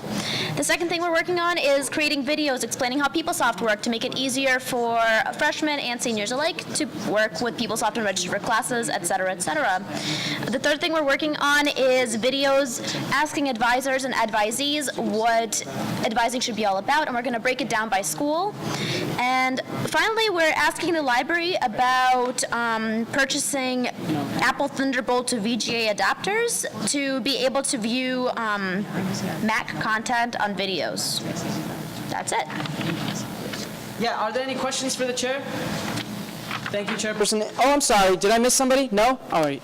Chairperson Innes, thank you. I'll move into report of external affairs. Chairperson Sargent. Let me make it clear, I wasn't like questioning. How's everybody doing? I would just like to commend the senators and all of you for participating in that debate earlier. I think it was you guys are doing a phenomenal job, and you really speak true to the legislative process, so I'm very proud of all of you for speaking to that. As far as external affairs go, I think I mirror what the president and the speaker has said about getting more involved, and to be honest with you, the president stole verbatim my speech about Next Gen, so not really. But Next Gen is something that's huge. External Affairs has worked extensively about this, and I'm very proud for this university moving forward, and I had the honor with the president to meet the governor, and I think this university is making the step in the right direction, so I'm happy, and I'm excited to work with you guys about this. As far as more so getting involved, reaching out to your constituents, you also have another constituency, and it's the community at large with the town of Mansfield. You know, this is a shared partnership, and I encourage all of you to reach out to those individuals and get a say for what they have to say about the community, because there is an election coming up, and we'll be working towards that with my committee. We're doing a lot of research now in the up and coming to see what we can focus on for the rest of the semester. So I encourage all of you to get educated about what's going on the town level. So if any of you are interested in getting more involved, please come talk to me, and that's all I have. So. Thank you, Mr. Speaker. Any questions for the chair? Thank you, Chairperson Sargent. Next, we move into report of funding board. Chairperson Rana. All right, let's try and keep this quick. Funding deadline is Friday, October 25th, 5:59 p.m. Pass the mastery test, go on UContact, and fill out the application. I have 2 nominations. I'd like to nominate Anthony D'Amelio Jr. and Joe Hoxa to the Funding Board Committee. Do the nominees accept? I accept on their behalf. Are there any questions for the nominee? Seeing none, we move into debate. Is there any debate? Seeing none, we move into a vote. All those in favor of ratifying the funding chair's nominations, please signify by saying aye. Aye. Opposed, nay. Abstentions, thoroughly passes. All right, one thing I'll also ask is, can we stop the side conversation? Thank you. Legislative requests, we have 7 of them today. Funding Board spent 3 hours on them on Thursday. Let's not spend another 3 hours debating them today. We amended all the legislations in accordance with the policies and only have the complete legislations and applications here today. These shouldn't take long, and if you have really pressing issues with these legislations themselves, I ask you to come up. If not, they're pretty straightforward. As I said, we worked on them for 3 hours. There's no point in us wasting more time working on them when we've already done it all. And up there also, we have a couple of changes to the Tier 2 policies. I'll get into that later on when we come to it. That's all I got. Any questions for the funding chair? Thank you, Chairperson Rana. Next, we move into report of student development. Chairperson Manfredi.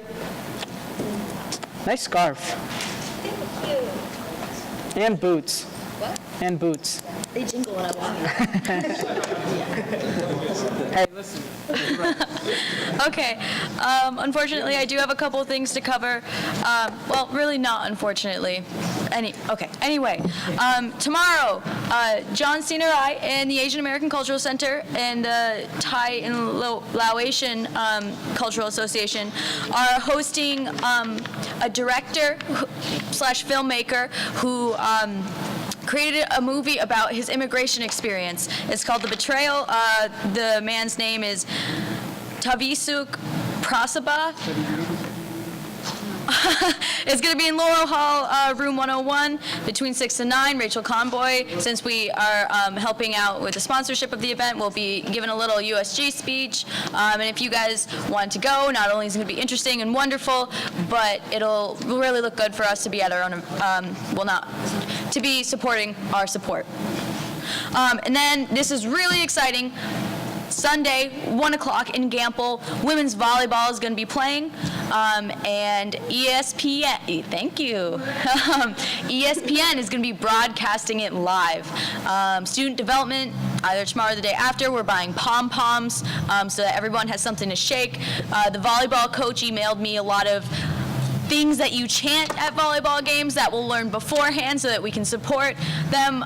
Although we can't have noisemakers, we can be really loud and rowdy, and we should. And I would hope that everybody's going to be there. On Tuesday, the 19th of November, we're going to have an international coffee house. I sent out an email to over 50 groups inviting them to apply for what is only about 17 slots right now for performances. If you're in a group that is performance-based, if you're in a cultural group, or anything, and you want to participate, let me know, because it's, hopefully the slots are going to go quickly, and if you want to get in, you have to jump on it. And then the last thing, in our previous committee meeting yesterday, we did have a talk about rape culture on campus, and we did decide that there is not a unanimous opinion on campus, because if there was, rape culture would not exist. Because of that, we want to focus on the language students are comfortable or uncomfortable using on campus. Rape is an uncomfortable word, and the fact that we have a trail named after it is atrocious, but it is a tradition, so we're going to have to, well, I don't want to say tradition, but it's something that's been around for decades, and so if we want to make this change, it's going to be gradual, because any cultural shift is gradual and slow. So you have to be willing to make the time commitment, and one of the things that we're thinking about doing is a photo campaign. If you're interested in that, come to student development meetings. And that's all. Are there any questions for the chairperson? Thank you, Chairperson Manfredi. Next, we move into report of student services. Chairperson Himes. Chairperson Himes, you have a nice headband. All right. Chairperson Rana, nice tie clip. Chairperson Sargent, God, I can't say anything good about that. What is that, lime green? What? No, I'm just kidding. All right. Candy apple. Really quick, I had the walkthrough with UITS today about Wi-Fi in the rec center.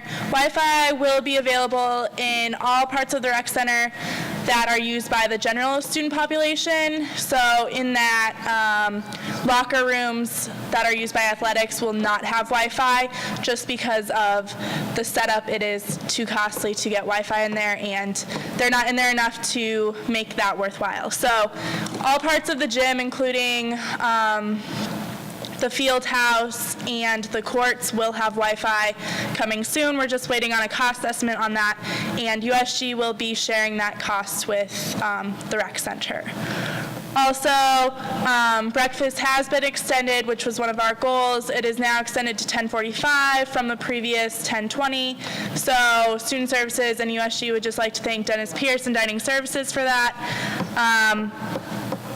One more thing, if you have any questions regarding Res Life, my mentor is the interim director of Residential Life, and she would like to know all of the questions that you have. So if you do have questions for Res Life, I know my committee already had some, but if there are any others, please just email me and let me know. Are there any questions for Chairperson Himes? Thank you, Chairperson Himes. Next, we move into new business, actually, which is exciting. Let's begin with an act concerning, not this one, let's begin with an act concerning emergency funding for Sports Business Association. Who are the sponsoring senators? I see Senator Alvarez. Is there a second sponsor? Maybe. I believe it's Roma Romano. Okay, she just can't be here at this time? Yes, and it was removed from this legislation. Did you, oh, do you want to wait later, or do you want to just do it? I want to do it now. Cool. Again, let's move through these quickly because they've already been reviewed by Funding Board and are good with the policies. An act concerning emergency funding for Sports Business Association. Whereas the undergraduate student government is charged with improving the experience of the student body through funding of undergraduate student initiatives. Whereas Sports Business Association has requested funds for their initiative to send 8 members to attend the Ivy Sports Symposium. Whereas Sports Business Association has previously been granted $360 of their $760 requested funds to attend the symposium as the result of various obstacles and confusion with the USG funding policies and miscommunication with the coordinators of the event. Whereas Sports Business Association agrees to rescind their previously funded $360 upon the passage of this legislation. Whereas the above-mentioned initiative has a high likelihood of success and bears clear merit to the student body. Whereas pursuant to the USG funding policies, this Category E request would be funded at 60%. Whereas as a result of the 60% contribution of USG, and in order to process this request, Sports Business Association is responsible for contributing 40% of the cost to USG before the final payment is made. Therefore, be it resolved that the undergraduate student government allocates $456 for registration fees for the above-mentioned initiative of Sports Business Association. If there were any confusions with the legislation and the way it's written, a lot of those things were specifically for the office to process. So don't be confused. It's very straightforward, all of that. I'd like to entertain a motion to enact an act concerning Senator Rifkin. Well, Senator Conboy, I'm sorry, Senator Alvarez, you didn't get the motion. All right, great. I get it now. Okay. Oh, yeah. Well, I'd like to just request that Senator Alvarez answer all the questions regarding, it's cool. So are there any questions regarding the motion? Senator Alvarez will answer them. Are there any questions? Seeing none, we move into debate. Thank you, Senator Alvarez. Is there anybody who would like to debate this legislation? Seeing none, we move into a vote. All those in favor of enacting an act concerning emergency funding for Sports Business Administration, please signify by saying aye. Opposed, nay. Abstentions? Barely passes. Congratulations to Sports Business Administration. Next, we move into our next piece of legislation, an act concerning emergency funding for Yukon College Republicans, sponsoring legislators. Sports Business Administration, Association. Barth, are you going to talk to them right now? Okay, so if you guys could just hold up so he can talk to you. But yeah, come on up. Senator Clark, is there a sponsoring? Just Roma Romano. Oh, she's just absent. She's sponsoring everything today. All right, that's okay. Yeah, that's fine. Okay, I don't have a copy myself, so I'll just read off the screen. I have to turn my head. It's whereas the undergraduate student government is charged with improving the experience of the student body through funding undergraduate student initiatives. Whereas the Yukon College Republicans learned about the leadership conference after the normal semesterly request deadline. Whereas the Yukon College Republicans seek to enhance their institution through the participation in discussions with peers. Whereas the numbers presented below have already been subjected to standard Category D cuts. Therefore, be it resolved that the undergraduate student government allocate $195 to cover registration fees. Be it further resolved that the undergraduate student government allocate $168.74 for travel reimbursements. Senator Clark, do you motion to enact this legislation? Yes. Is there a second? Senator Rifkin gets a second. Are there any questions regarding the motion? Seeing none, we move into debate. Thank you, Senator. I'm sorry? Oh, great. That's fine. Is there anybody who would like to be recognized for debate? Seeing none, we move into a vote. All those in favor of enacting an act concerning emergency funding for Yukon College Republicans, please signify by saying aye. Opposed, nay. Abstentions? Barely passes. Congratulations to the club. Next, we move into an act concerning emergency funding for Yukon Women's Volleyball Club. Sponsoring legislators, if you could please rise.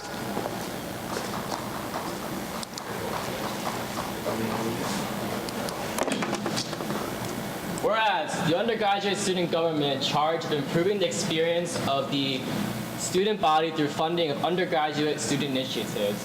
Whereas Yukon Women's Club Volleyball has requested funding for transportation and lodging for the attendance of a tournament November 8th to 9th, 2013 in Syracuse, New York, in order to thoroughly and wholesomely participate in their sport. Whereas similar initiatives have a strong history of this club. Whereas USG funding board policies disbar Yukon Women's Club Volleyball from submitting a regular semesterly funding request due to the short notice nature of tournaments. Whereas similar funding requests have been made and granted in previous seasons. Whereas mileage reimbursement has been applied at 55 cents per mile, whereas hotel reimbursement has been applied at $150 per night per room for 4 rooms, 1 night. Therefore, be resolved that the undergraduate student government allocates $325.60 for travel expenses for the above-mentioned initiative. Be it further resolved that the undergraduate student government allocate $390 for hotel expenses for the above-mentioned initiative. All right. Sinori, I'll give you the motion. Is there a second? Senator Wright gets a motion. Second. I'm sorry, Senator Conboy. You might have been a little quicker, but my bad. Are there any questions regarding the motion? Yeah, Senator. What's the total amount? Has this been cut by the funding board? I'd like to refer to the. Would you like, Senator? Yeah, I will refer to. I thought so. I just. Chairperson Rana, has this been cut? If you could just repeat it for the body without that voice. It has been Right. cut 60% after the 65 and those numbers were Great. Any other questions? Thank you, gentlemen. Oh, sorry. Sergeant at Arms Rana is just deciding to ruin my evening. Is All right, go ahead. there a reason that it hasn't been totaled in the legislation? Just Okay, I can total it now. 36. It's Just as a clause. 8:15.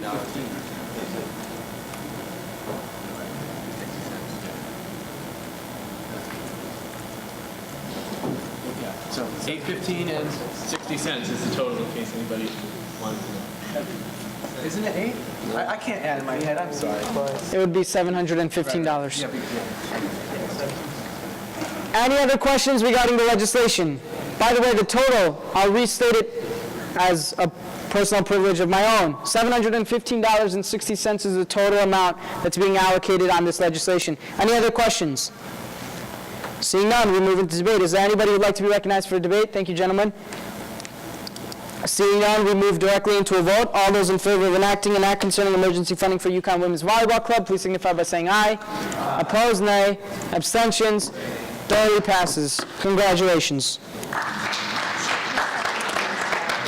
Next, Senator White got the second. Senator Sonora did. Next, we move into an act concerning emergency funding for UC Thunderous. Who are the sponsoring legislators? Oh, okay. Senator Buva and Senator Alvarez.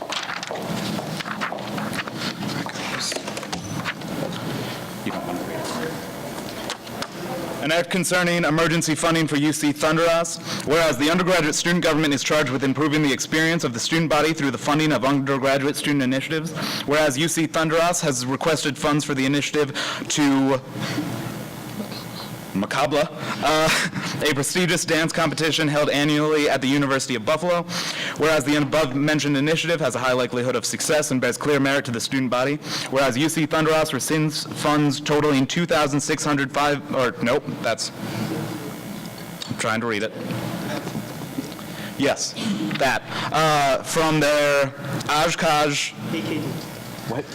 AK, what, yeah, I don't know how to pronounce it. Just read it, yeah. AKD, application in the fall. I know, she asked me to.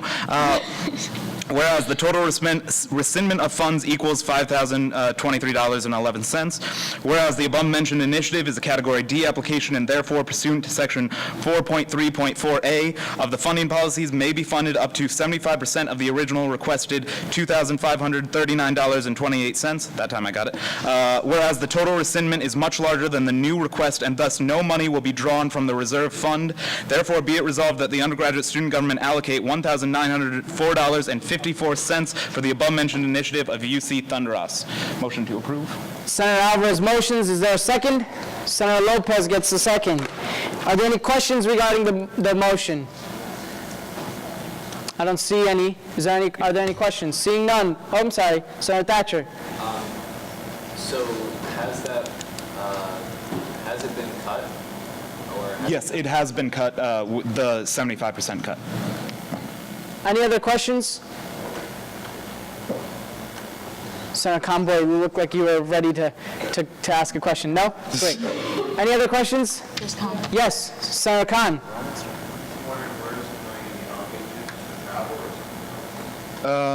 This is for, oh, I actually have a breakdown with me. And this is actually, yeah, oh, there. Yeah. You like that table? Yeah. It is, right? Any other questions regarding the legislation? Senator Khan, that sufficiently answers your question? Great. Any other questions? Thank you, Senator Alvarez, Senator Bula. Next, we move into debate. Is there anybody who would like to be recognized for debate? Seeing none, we move into a vote. All those in favor of ratifying an act concerning emergency funding for UC Thunderous, please signify by saying aye. Aye. Opposed, nay. Abstentions? Abstain. Thoroughly passes. No claps for UC Thunderous. Next, we move to an act concerning emergency funding for, I'm sorry, how do I pronounce this? Capoeira? Capoeira? Is that your Spanish? Are you sure? How do you pronounce it? Capoeira. The Brazilian. All right. So, Capoeira, what? An act concerning emergency funding for this club. Is there sponsoring legislators? You are now recognized by the speaker, which is me. I don't know. Sometimes it just happens.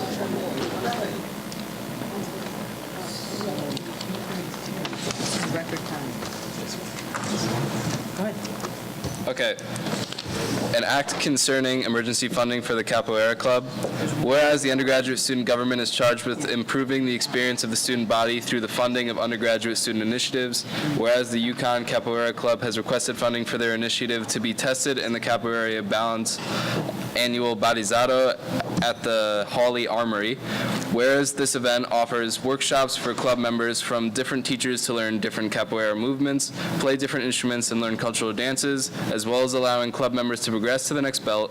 Whereas this event fosters interest in Afro-Brazilian culture for undergraduate UConn students and provides milestones for success for club members. Whereas above-mentioned undergraduate students are free to watch this event but not participate in testing, causing this request to classify as a Category C request under the funding policies. Whereas the Capoeira has requested $150 per member to test 30 of these members at the event, totaling $4,500 before a 75% cut. Whereas the above-mentioned initiative is the single most important in the club's history and has been funded in previous years through USG funding. Whereas the above-mentioned initiatives has a high likelihood of success and bears clear merit to the student body, therefore be it resolved that the undergraduate student government allocate $3,375 for the above-mentioned initiative of the UConn Capoeira Club. It's motion by Senator Thatcher. Is there a second? Senator Myers gets a second. Are there any questions regarding the motion? Thank you, Senators. Next, we move into debate. Is there anybody who would like to be recognized for debate? You guys are good. You guys can sit down. Next, we move right into a vote. All those in favor of enacting an act concerning funding for the Capoeira Club, please signify by saying aye. Opposed, nay. Abstentions, barely passes. Next, we move into an act concerning emergency funding for UConn Honors Council. Sponsoring legislators, you are recognized.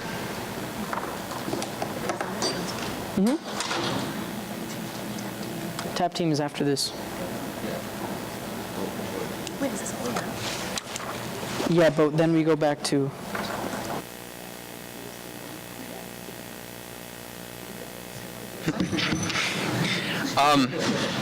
An act concerning emergency funding for UConn Honors Council. Whereas the undergraduate student government is charged with improving the experience of the student body through the funding of undergraduate student initiatives. Whereas the UConn Honors Council has requested funding for their initiative to send students to the National Collegiate Honors Council Conference in New Orleans, as described in the attached document. Whereas the above-mentioned initiative has a high likelihood of success and bears clear merit to the student body. Whereas the funding requested is in line with the policies established by the Undergraduate Student Government and Funding Board and has been cut to 65% of its original value. Therefore, be it resolved that the Undergraduate Student Government allocates $1,300 for the above-mentioned initiative of UConn Honors Council. Is that a motion? So yes, I'll motion. Is there a second? Seconded by Conboy. She was so enthusiastic. Are there any questions regarding the motion? Yes, Senator Lopez. Will they be able to go? Senator Rifkin. Yep, we've talked to them, and since last Senate, when they said they would not be able to go, they have since cut some members in order to make it possible with this amount of funding. Any other questions regarding the legislation, or the motion rather? Thank you, gentlemen. We move into debate. Anybody who would like to be recognized for debate? Seeing none, we move into a vote. All those in favor of enacting an act concerning emergency funding for UConn Honors Council, please signify by saying aye. Opposed, nay. Abstentions, thoroughly passes. Congratulations. Next, we move into an act concerning emergency funding for UConn TAP Team. Sponsoring legislators?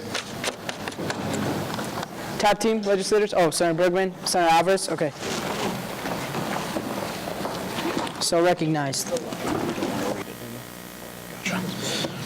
An act concerning emergency funding for the UConn Tap Dance Team. Whereas the undergraduate student government is charged with improving the experience of the student body through the funding of undergraduate student initiatives. Whereas the UConn Tap Dance Team is requesting emergency funds to pay for their choreographers, Kate Kavanaugh and Ryan Casey. Whereas the Tap Dance Team practices their routine 2 times each week for 4.5 hours, with each hour costing $75, totaling $825 for the cost of the practices remaining in the semester. Whereas the above-mentioned initiative has a high likelihood of success and bears clear merit to the student body, whereas competitive dance is a very complicated sport and requires the assistance of choreographers, whereas the tap dance team has been an integral part in improving the diversity of activities on the UConn campus and has obtained funds for at least the past 5 years, whereas the funding of choreographers falls into Category A funding policy and should be funded at 100%. Therefore, be it resolved, the undergraduate student government allocates $825 for the aforementioned request. Motion. Senator Alvarez motions. Is there a second? Seconded by Conboy again. Oh, no. All right. Senator File gets the second. I'm sorry, Senator Combo, you had the last one. We move into questions. Any questions regarding the piece of legislation? We'll have a minute in a second. Seeing none, we move into debate. Is there anybody who would like to be recognized for debate?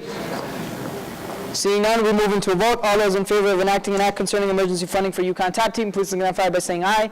Opposed, nay. Abstentions? Thoroughly passes. Congratulations. Next, we move into an act concerning Tier 2 funding policies. Chairperson Rana. Yeah. Comptroller Price. An act concerning Tier 2 funding policy changes. This is the last piece of legislation. All right, so those actions are available to just, if you guys come to consensus, and then we're going to try this. Okay. An act concerning the funding policies of the undergraduate student government. Thank you.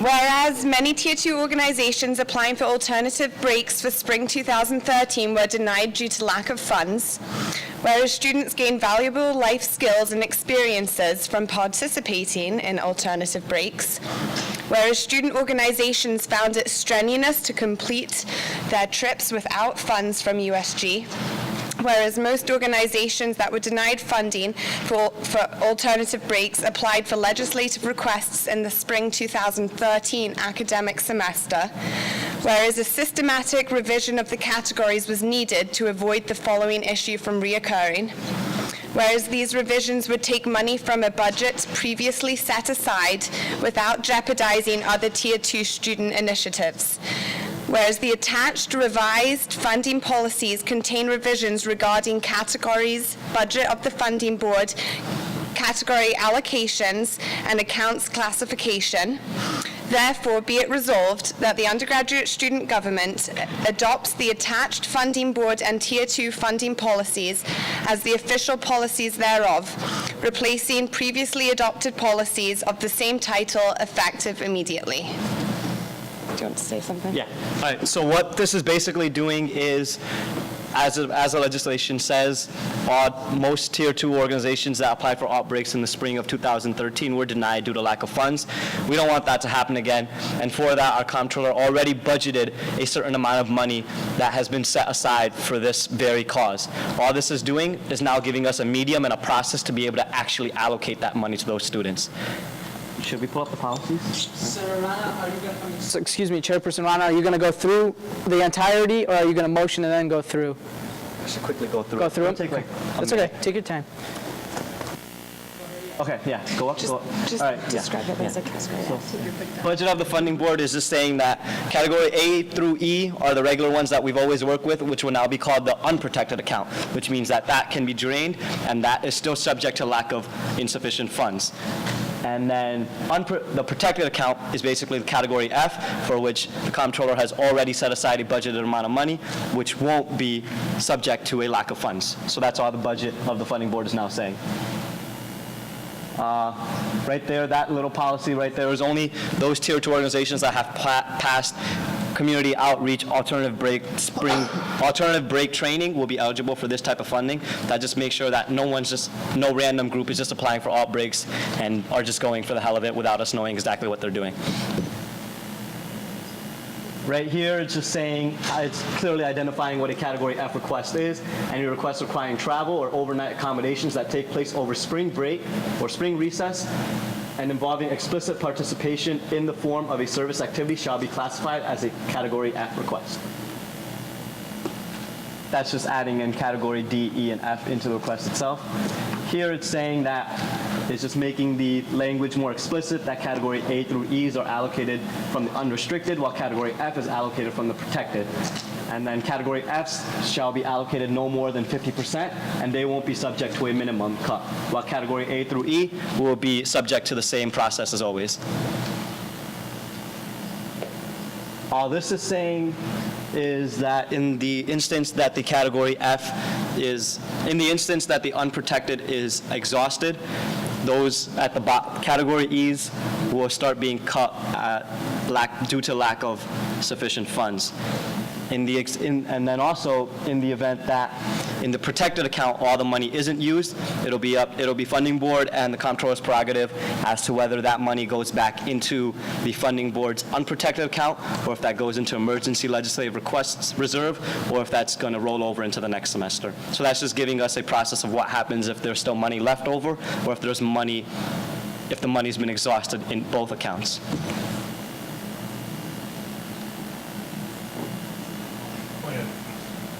Yeah. I believe the policy states that if any money is left over in protected account, will automatically be rolled over into the unprotected account to be used for evaluating.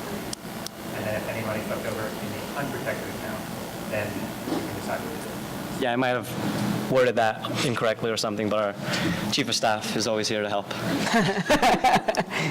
And yeah, that's all for that. So, Chairperson Rana, are you motioning? I motion.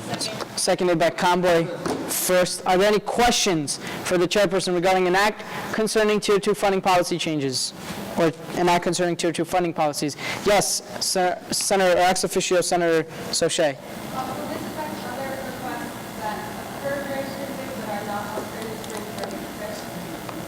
Any event during spring break are only alternative spring breaks. So we don't, for the most part, those are the only type of actual requests we'd have during spring break itself. Any other questions?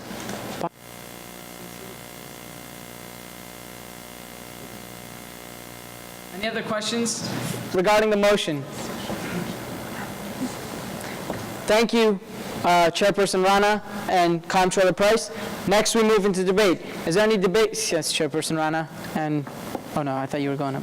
I'm just going to say that these are going to be applied to the October 25th deadline, so they're going to be implemented immediately as the legislation says.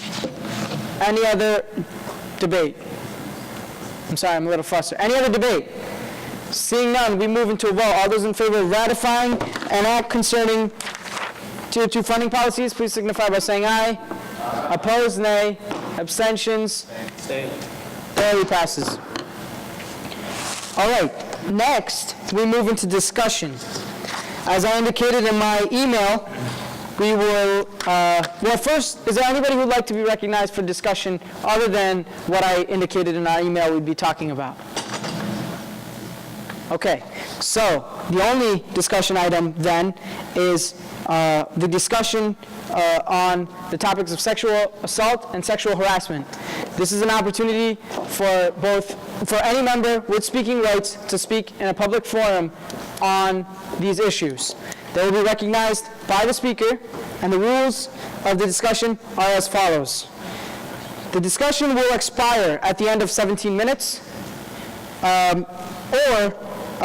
when there are no member with speaking rights left on the speaker's list. Any leftover discussion will be continued at next week's caucus. Yes, 17 minutes.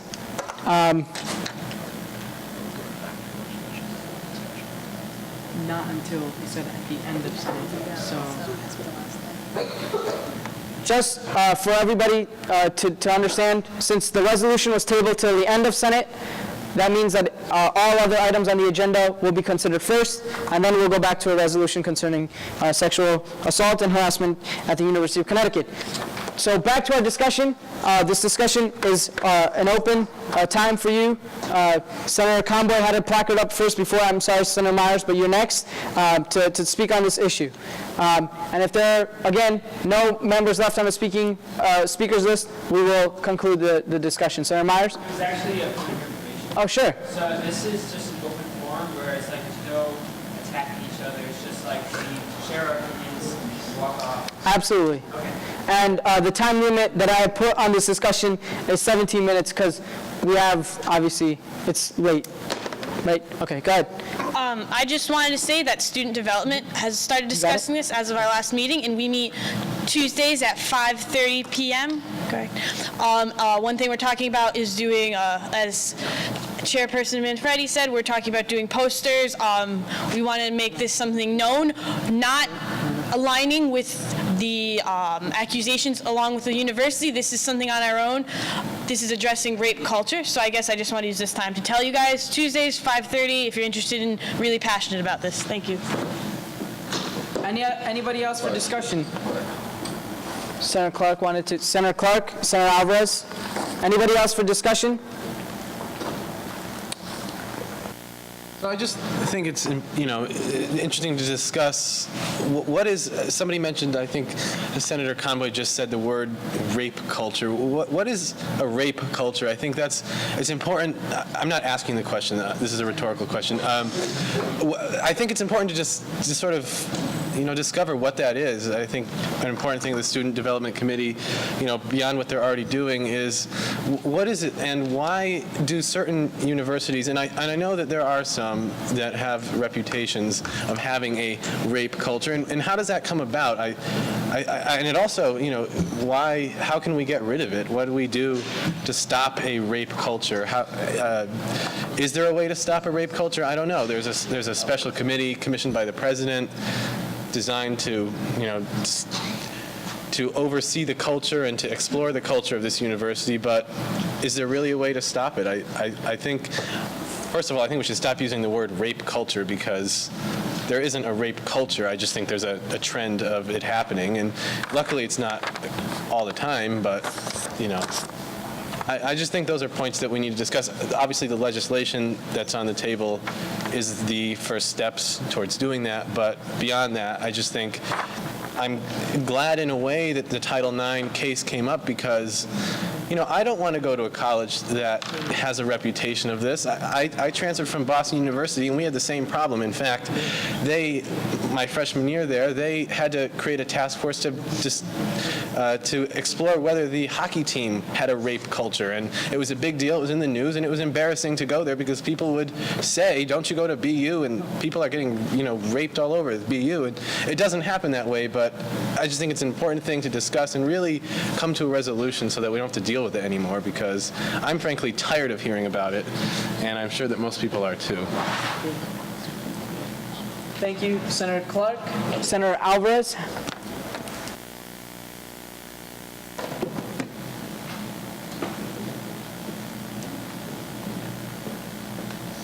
I think your concern with the term rape culture, which I also, it's a term that I think anybody would really have a knee-jerk reaction to, the way that it's used and how frequently it's used. I think the reason that we use the term rape culture is because it's not just, and not just at our campus, many campuses across the country, it involves more than simply that people are sexually harassed or sexually assaulted. It's that there is a sexism that I believe is permeating in this community, and that it's perpetuated by things like the rape trail, in things like the athletics, the way that we perceive things done about that. I think the problem is we talk about it in a certain way that kind of accepts rape, which is such an awful type of thing to say because clearly rape is a criminal offense, all that, but we talk about it like it's a joke and like it's something that shouldn't make us cringe every time we talk about it. And shouldn't have such concerns, and I think that's where the term rape culture comes from. And I'm extremely hesitant to use that term because, for a range of reasons, and I think a lot of people are. But I think when we're looking at this issue, it's more than simply a trend of sexual harassment and sexual assault. It's why is it happening, and what what have we done to contribute to the culture that is created, the quote-unquote rape culture. Thank you, Senator Alvarez. Who's next? Senator Rifkin? Okay, Senator Rifkin would like to be put to the end, which he can do, I guess. Senator Manfredi, or Chairperson Manfredi? So there's a clean bill on your computer for that instruction. Can you just email it to either copy? Is Brian? I just emailed it to you. Oh, you did? Okay. While there is no one certain definition of rape culture, I don't think that many people here have a very good understanding of it. Rape culture does not insinuate that rape is a large proponent of the culture here on campus. Using the word rape culture insinuates that it's a part, that it exists, which is true. UConn is not necessarily an unsafe campus. In fact, most if not all campuses deal with this issue. It is a fact of life, but that doesn't make it acceptable, and that doesn't mean that we can get tired of hearing about it, because it is always emotionally traumatic. It is always unacceptable, and a person is always a person who has a right to their bodily autonomy and who always has the right to security and to be protected. To say that we deny this right, to say that it is not important enough to be a focus of this organization is unfair. It does not acknowledge equality, and it just does not acknowledge our job as a student government. That's all I want to say. Thank you, Chairperson Manfredi. Next, Senator Lopez.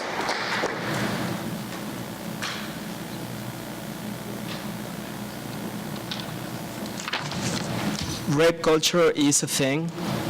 It's like it's actual culture, the bad kind, of course. But first of all, like we can just see it by when we go to parties. If who goes for free? Girls.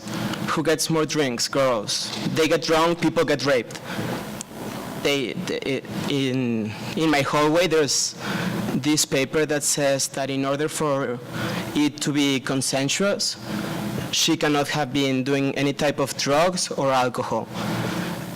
And that's culture, like it happens. People get girls drunk just to sleep with them. That's a thing. Can we change that? No, not yet. Will it change? Probably, just because society keeps on changing. However, when this happens, when this happens and we find out, we should have zero tolerance. And I feel that that's what this resolution is about, zero tolerance. Who's next? Byrd. Thank you, Senator Lopez. Senator Byrd.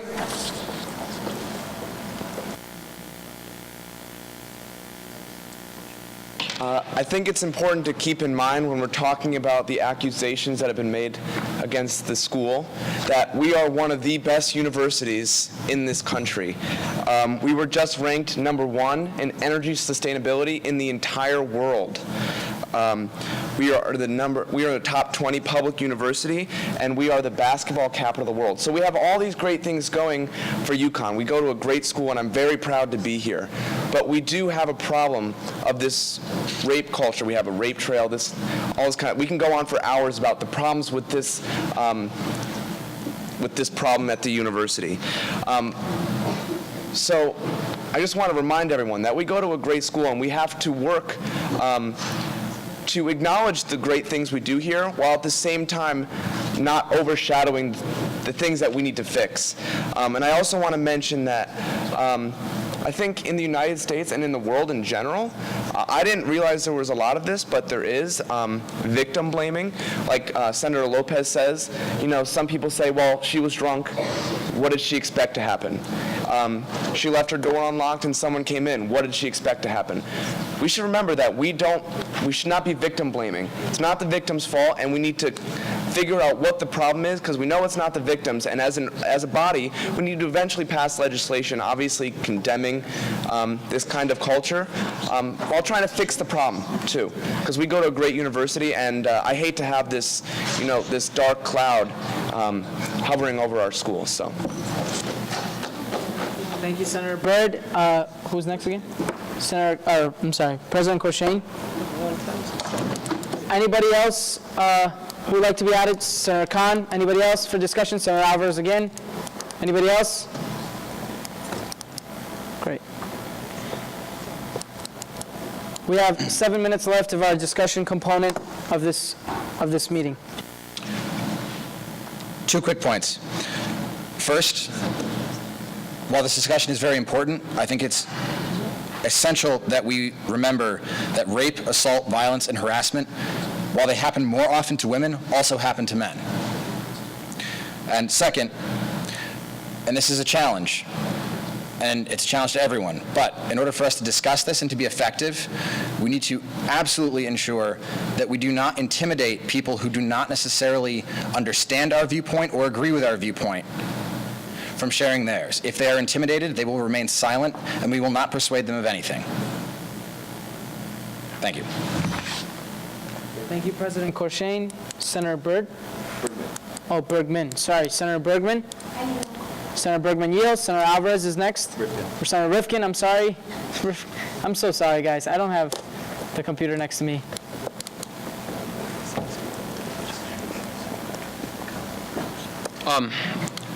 I think the other senators that have spoken before me have done a fantastic job about stating the importance of this issue and the importance of USG's responsibility to take steps on this issue. I just want to stress the importance of discussing this with our constituents. We were elected to represent them, and I think only by talking about this with them, only by understanding their thoughts and feelings, and then only by taking action with them, can we improve this stain on UConn's reputation. I think discussing with our constituents is something that everybody in USG needs to take of crucial importance, and especially for issues such as this that are extremely important on UConn's reputation within our community and then abroad. It's crucial to work with the student body to improve upon it. Thank you. Thank you, Senator Rifkin. I do not have my speakers list. Senator Khan. Who was after Senator Khan on the speakers list? I'm sorry? Oh, no, we took it out. Yeah. Great. Thank you. I'm going to write that down. Yeah. Absolutely. Senator Khan? Senator Alvarez? Clark? Wait, Manfredi, I already forgot. Then Clark, then Alvarez. Well, if someone at my table can... Thank you. We just need to understand that we're not a perfect society, basically. I mean, no offense, but no group is equally represented. There's always going to be issues, so on and so forth, and this is one of them. But I'm just going to sum it up quick. As words of Gandhi once said, if you want to have change in the world, be the change you want to see in this world. That's all I have to say. So when Lopez, when you mention that culture, be that guy that says, hey, buddy, don't go in that room. I think she's tired. Or girls taking advantage of, be like, hey, buddy, you want to back off a little bit? You're going too far. So all I got to say is legislation, no legislation, be the change you want to see. Thank you. Senator Khan, Senator Clark.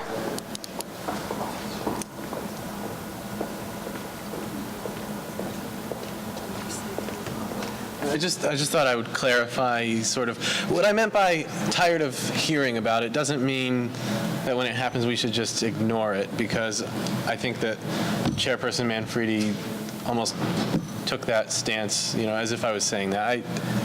I think that tired of hearing about it means we need to come up with a solution to it, which is, I think, what everybody here is saying. And also, a point that was brought up by Senator Lopez and I believe Senator Alvarez is that there is a culture surrounding it. But I think the term rape culture at a college is wrong, because you shouldn't say that any place has a rape culture. It's just that rape happens and it's unfortunate. But I don't know if anybody here heard recently in the news, there was an email, I believe, written, and somebody can correct me if I'm wrong, by a president of, I think, a fraternity in some southern state. I honestly don't. Where was it? Georgia Tech. And I think that's, and I don't know if that happens here. I'm not in a fraternity. I don't have any involvement with it. So in my naive world, I never even thought that something like that could be possible. When I read that email, it kind of all became obvious. This, a group of people that are supposed to share the ideals and that listen to their leaders, which would be the executive members of the fraternity. When things like this trickle down, I think 2 minutes remain. Those who are new to the organization take it very seriously, and we can't have stuff like that happening. So I think another aspect of exploring and the research that the Student Development Committee should be doing is, talking with the organizations that sort of support these events that things like this happen at, and making sure that there is no, I'm not going to say there are emails like that being sent, because there probably aren't, but that there are no, implicit understandings between the members either. So, Senator Alvarez? About a minute.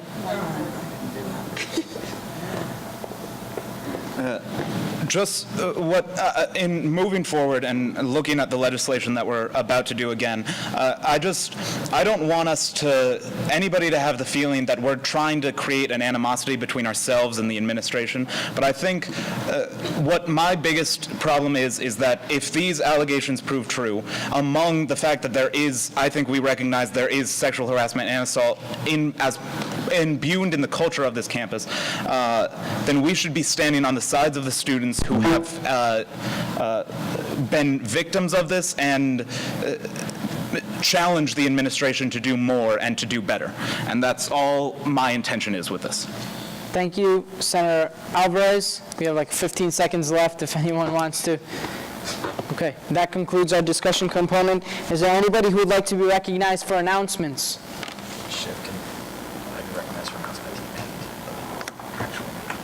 Sure.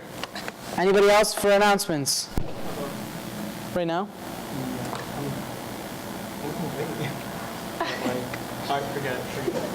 Do you want to make an announcement? I don't understand. Was there anything difficult about it? All right, we'll speak about him later.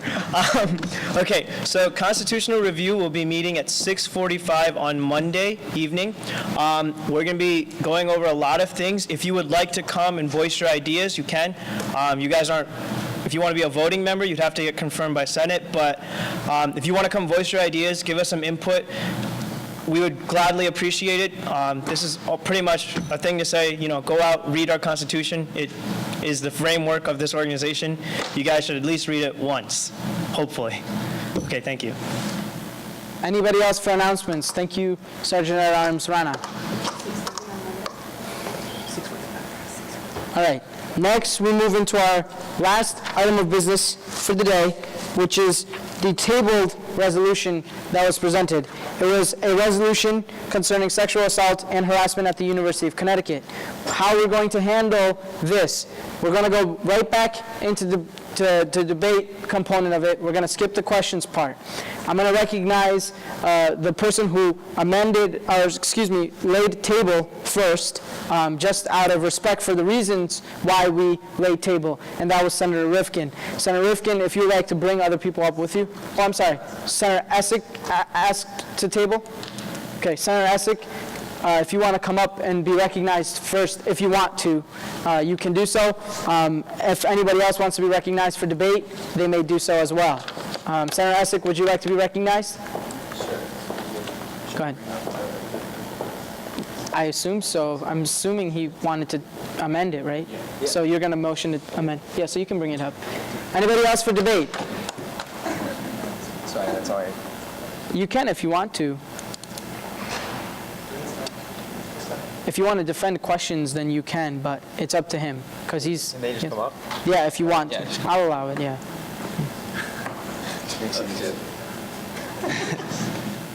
That's one person that's never getting recognized ever again. Huh? This is okay. Yeah. All right, so I'd like to motion to amend. Second. In the following way. Yeah. All right, you can... I can just read it. Yeah, yeah. And seconded by Rifkin. So I'll just read it and then explain it after. So, a resolution concerning sexual assault and harassment at the University of Connecticut. Whereas the recent Title IX complaint filed on October 21st, 2013 by current and former UConn students acts as a stark reminder that sexual assault and harassment is present on the UConn campus and requires the immediate attention of the entire UConn community. Whereas a need to improve exists on campus in regards to sexual harassment, sexual assault, and gender discrimination. Whereas the undergraduate student government will collect all relevant facts and opinions regarding sexual assault and campus culture before proposing actions to foster a culture of safety and respect at UConn. Therefore, be it resolved that the undergraduate student government unequivocally condemns all forms of sexual assault, sexual harassment, and gender discrimination, including those acts perpetuated against the UConn students who filed the Title IX complaint. Be it further resolved that the undergraduate student government recognizes that the challenges UConn faces in regards to sexual harassment, sexual assaults, and gender discrimination is not unique to the University of Connecticut, but the undergraduate student body demands that strides be taken on the part of all members of the UConn community to improve our campus culture. Be it further resolved that the undergraduate student government believes that it is a right of all students, faculty, and staff at UConn to live without fear of assault or harassment. Be it further resolved that the undergraduate student government demands that any allegations related to sexual assault or harassment be addressed swiftly, respectfully, and to the fullest extent possible by the UConn administration and the UConn Police Department. Be it further resolved that the Student Development Committee shall lead research into the UConn administration's sexual assault prevention and response policies and the campus culture as it relates to respect and violence. Be it further resolved that the Student Development Committee shall present a report on this research by the last Senate of fall 2013, including recommendations for instilling a culture of respect on the UConn campus. Be it finally resolved that the undergraduate student government calls on the entire UConn community to work together to ensure the respect and security of all of its members and pledges to act swiftly, diligently, and tirelessly until these goals are met. So, the basic gist of what we did is we kept our initiative to...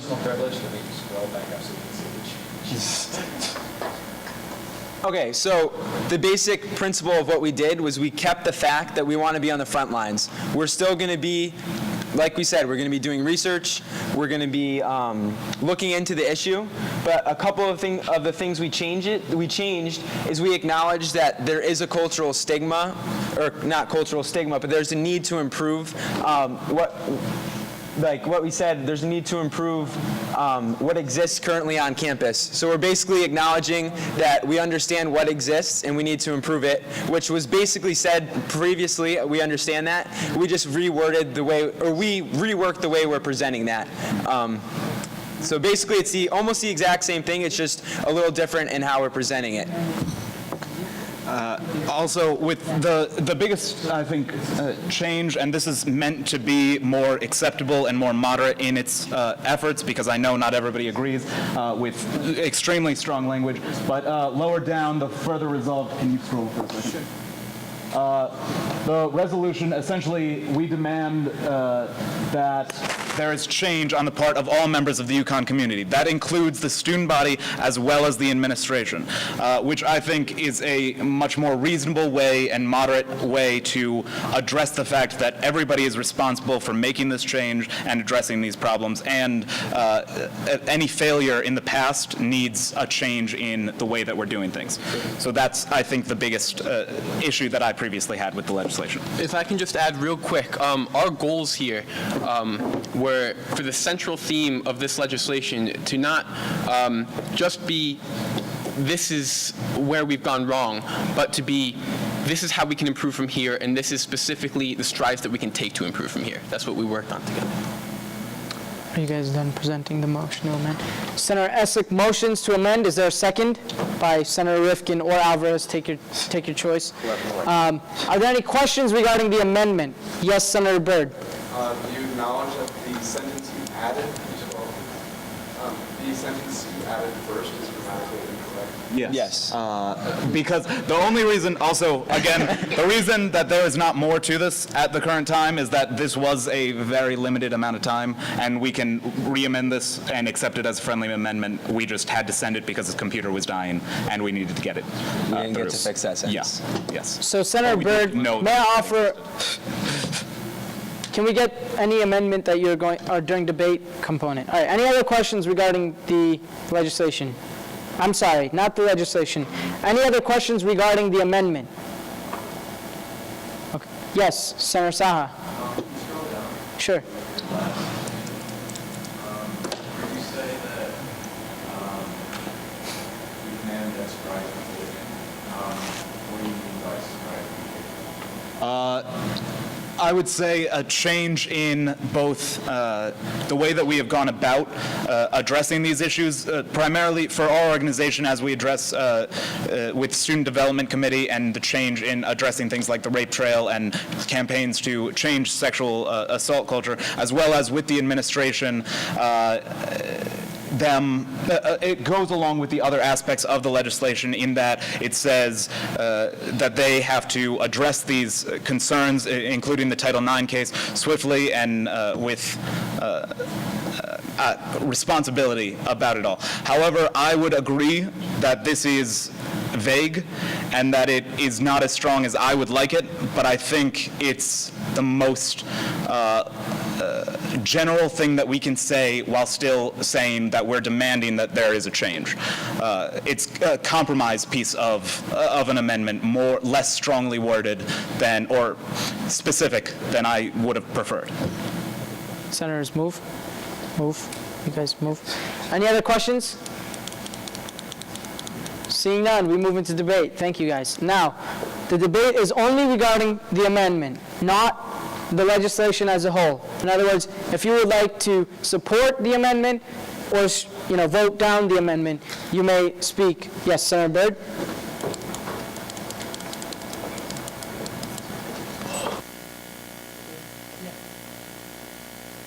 Yeah, Chairperson Hans, if you're gonna make, are you gonna make No. a grammatical thing?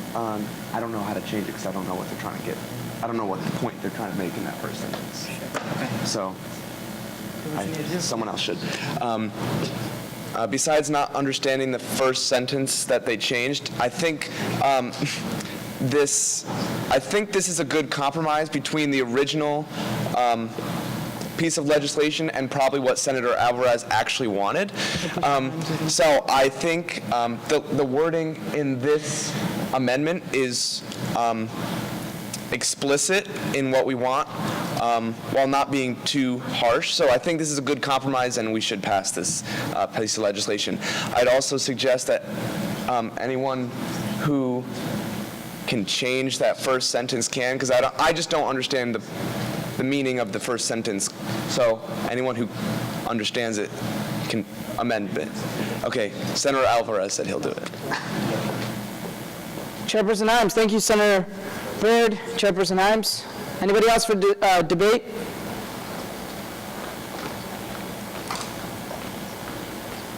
This isn't necessarily debate, but more of a personal opinion.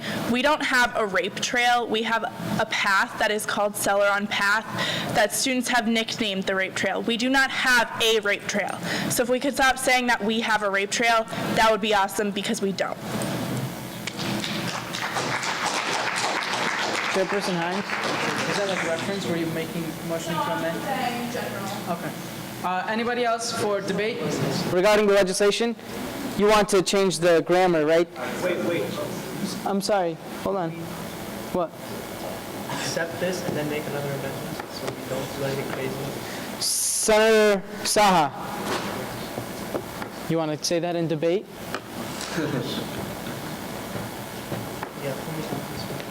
Put him down for the speakers list. I do support Senator Alvarez's amendments to this legislation. I do agree it is still a little vague, but like I was talking with Chairperson Manfredi, most of the work of actually getting this change accomplished will occur in the committee meetings on Tuesday at 5:30. So I think it makes sense that we keep it vague here and work out the details of what we're actually going to do at those committee meetings.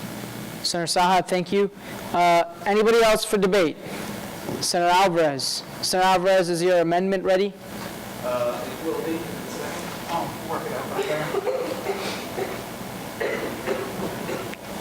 If you want, I can tell jokes for a little bit and then. You have jokes? No. All right, and this is complete, and we can work on it. I'm sorry, there's a short period of time, but motion to amend to include and I'm going to read it first and then You know what? give I'm it not to you. going to recognize No? that. Motion. What I'm going to do is do it by unanimous consent because it's a grammatical change, and quite frankly, I don't want to get into an amendment to an amendment. So I'm just going to do it by unanimous consent. Right. So you can read it to the body if you'd like. It's your, It's incomplete, and I'll finish up the sentence. Whereas the issue of sexual assault and sexual harassment have failed to be properly addressed by all members of the Yukon community and remain a large part of the campus culture. Breaks my heart. Gandhi. which Sorry, is a I'm gonna complete take- grammatical change or a sentence change, but I think it's saying the same thing. That's what that it was meant to say and is completely unclear on that. Hold on one second, guys. She's spelling my name wrong. I'm just kidding. All right, so this was a grammatical change proposed. So by unanimous consent, in other words, are there any objections to, I'm sorry, Yes. is that a question or just, okay. By unanimous consent, all of these changes, that one too. I'm sorry? There's no vote. If you say aye, that means that we have to go into a vote though. No. By unanimous consent means that unless somebody objects in the body, objects to these changes, we'll just accept them and adopt them as such. Okay? So we're just going to adopt this grammatical change if that's okay. By unanimous consent? Okay, so ordered. So now this amendment now reflects that change. So we're still in debate phase of this amendment. It just has these changes to it. Anybody else for debate regarding the amendment? We can wait till it's up, yeah. Vice President Guggens, the way you would do that would be a point of personal privilege. Right. No, I'm just kidding.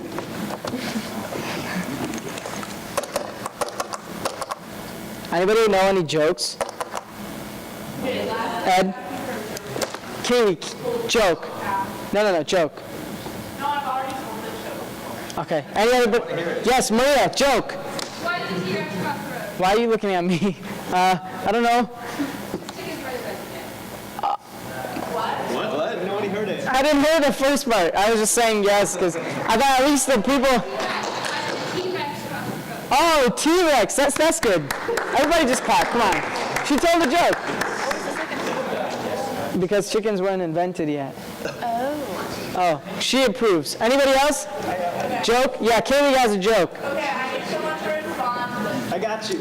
Neil will respond. Wait, I have to. I'll do it. Carlisle will do. Oh, yeah. Oh, She gets first. yeah. She's a minute taker. Yeah, she. Okay, good. Okay, you have to start. Knock, knock. Who's this? I don't know. Kevin. What? Kevin. Was that the joke?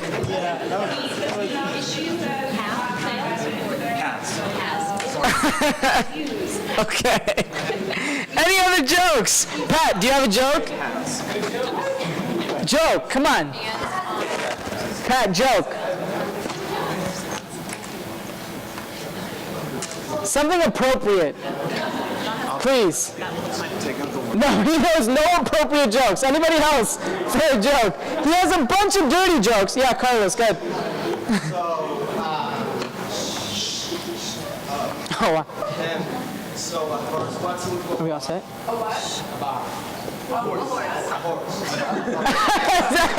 That is a joke. The Spanish accent is the joke. No, go ahead. Go ahead.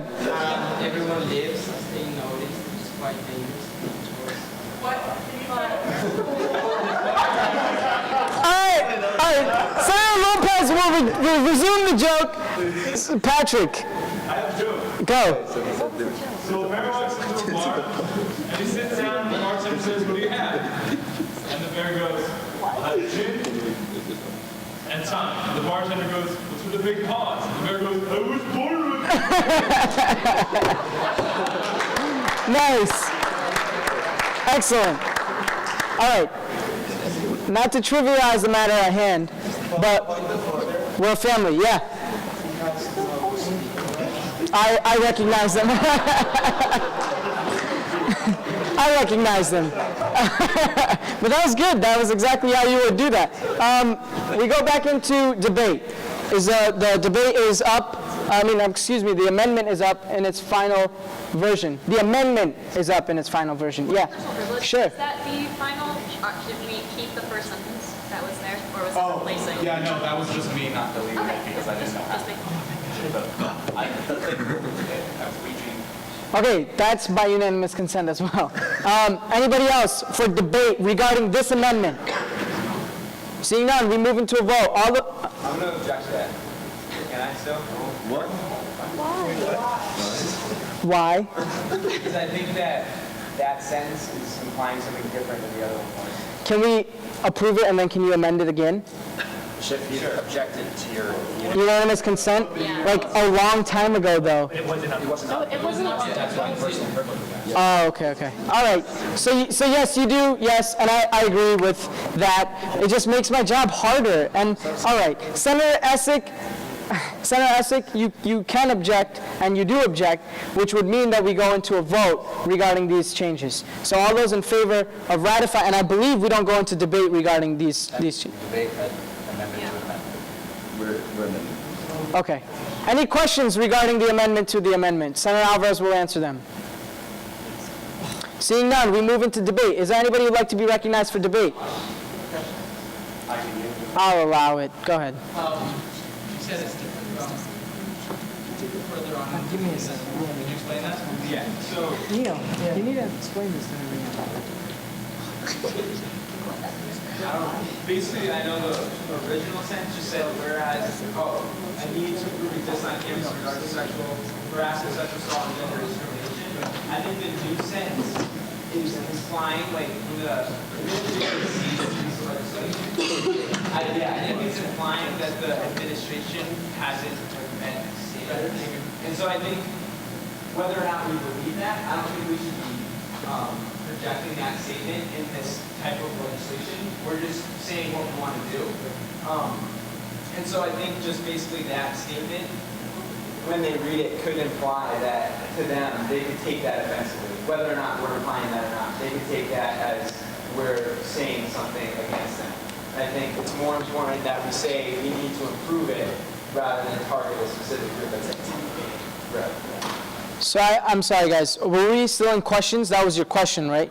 Any other people for questions regarding Senator Alvarez's motion to amend the amendment? Questions regarding not Senator Essick's objection, only Senator Alvarez's motion to amend. Yeah. Oh, wait, what? You can only ask questions regarding the question at hand, which is his amendment. Senator Alvarez's amendment. Okay. Senator Rifkin yields. Any other questions? Yes, Senator Conboy. Senator Alvarez, you'd be answering these questions. Senator Alvarez, what do you have to say? Well, that's during debate. Well, does she mean that, why did I amend it in such a way? Okay, The reason, and I think I understand the confusion. I think the original one was extremely vague in what it was suggesting. What this is saying is that there still is a campus culture that involves sexual harassment and sexual assault, which the original one did. This is more explicit about how it has not yet been fully or comprehensively addressed. And this one, it's written in that manner to mirror the be it further resolved, because they essentially are saying up to this point there has not yet been enough done to address these problems, but we are calling everyone to action to change them. That is why it's amended in such a way to reflect this, the future be it further resolved. Yes, Senator Rifkin for questions. I'm just wondering, in the original amendment. I'm sorry?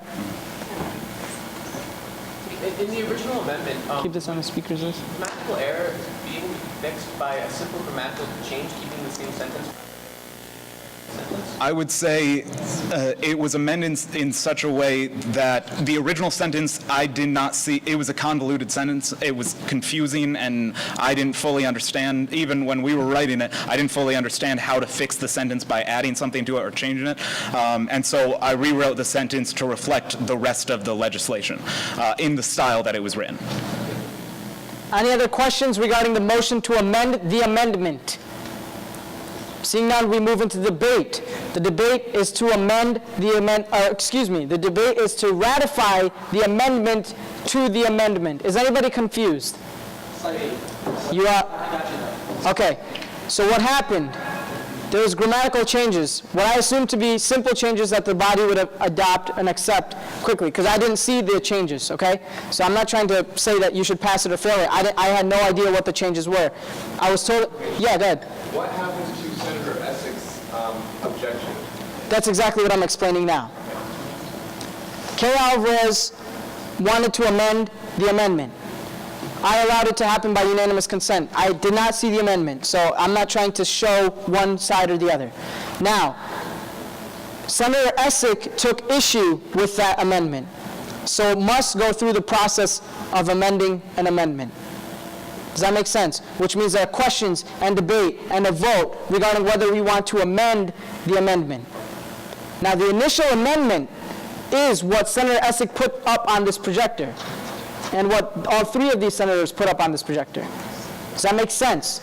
So we are deciding whether we want to amend it this way. Anybody for debate regarding this? Senator Bethel.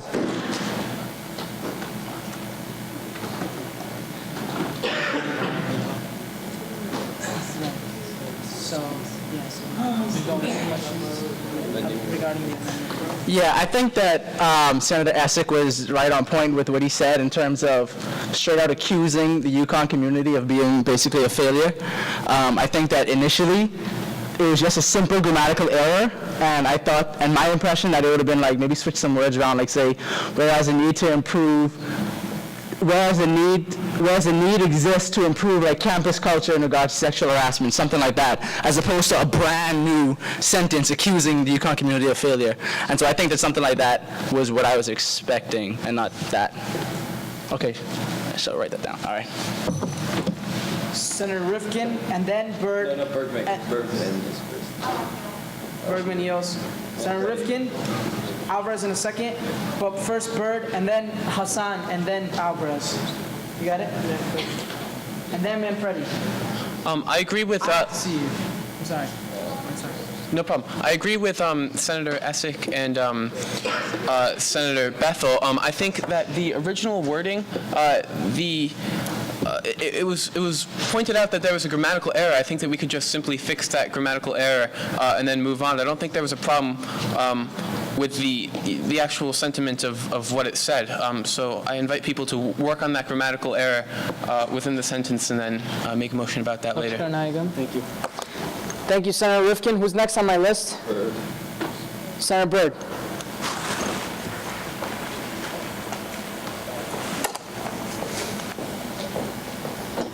So after reading the amendment to the amendment, I actually agree with Senator Essick's objection to this amendment to the amendment. So what I propose we do is we vote down the amendment to the amendment, bringing it back to the original amendment, and then amending the first sentence just to fix the grammatical error and not make a completely new sentence. And I would propose Senator Bethel's, how he worded it. I really liked that. So I would vote down the amendment to the amendment and then fix the original sentence. I'm sorry, I was not laughing at Senator Byrd's proposition. I was laughing at Senator Bethel's face. Anybody else? Senator Hassan, were you next? Senator Hassan, were you next? Yes. I'm sorry? Okay, sure. So the previous question has been called. The vote that you are about to vote, is there a second? I'm sorry. And Senator Rifkin seconds. Now, what you are voting on right now is to call the previous question. That means we go right into the vote on the motion to amend the amendment. All those in favor of calling the previous question, please signify by saying aye. Aye. Opposed, nay. Nay. Abstentions? Barely passes. The previous question has been called. Now we're voting on Senator Alvarez's amendment to the amendment. Right. Where is it highlighted? Yes, the highlighted part. Yay means we keep the highlighted part. Is that what it is? Yes. And nay means we delete it. I have not seen this, so that's why I'm asking these kinds of questions. I'm not trying to enter the debate in any capacity. All right, so all those in favor of keeping the highlighted part, is that what it is, Neil? Yes. All those in favor of keeping the highlighted part, please signify by saying aye. Aye. All those in favor of deleting it, please signify by saying nay. Nay. Abstentions? The motion to amend the amendment fails. However, we are still in debate component of the initial amendment. Senator Byrd, Hassan, and Bethel in that order, but you two just wait. Did you get it? Byrd, Hassan, Bethel. So motion to amend the So I just want to reiterate Alvarez did. that now we got rid of that sentence, and now we have that first original sentence, which is grammatically incorrect. Let's fix the grammar, pass that, and then pass the bill. Any other debate regarding the amendment? Senator Hassan, were you next on the speakers list? Yes. Senator Hassan, and then Senator Alvarez, in that order. I'm sorry, Carlisle. Bethel and then Alvarez, in that order. Yeah. All right, I think that there's a simple solution here. All we need to say is that there's a need to improve the prevalence of sexual harassment and rape on campus by all parties of UConn, or however you want to phrase that last part. And so, would I propose the amendment to amend it that way, or? You can motion to amend. Okay. So I motion to amend it to say that, no?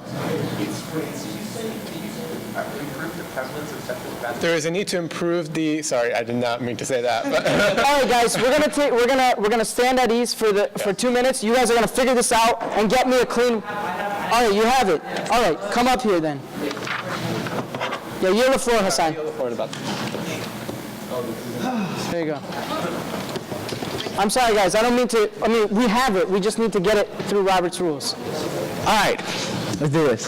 So basically the problem is the grammar for the first one, where it says whereas a need to improve exists on campus culture. It doesn't say what it needs to improve, so I'm saying maybe amend it to say whereas a need exists to improve campus culture in regards to sexual harassment, sexual assault. Oh, sorry, I'm saying whereas a need exists to improve campus culture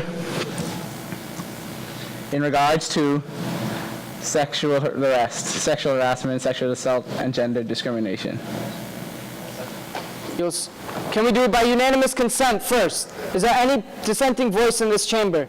I do.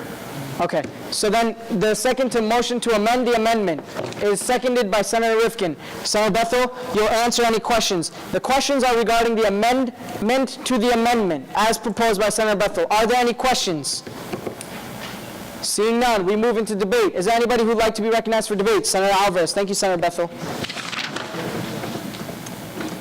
Is the amendment up? Yeah. Okay.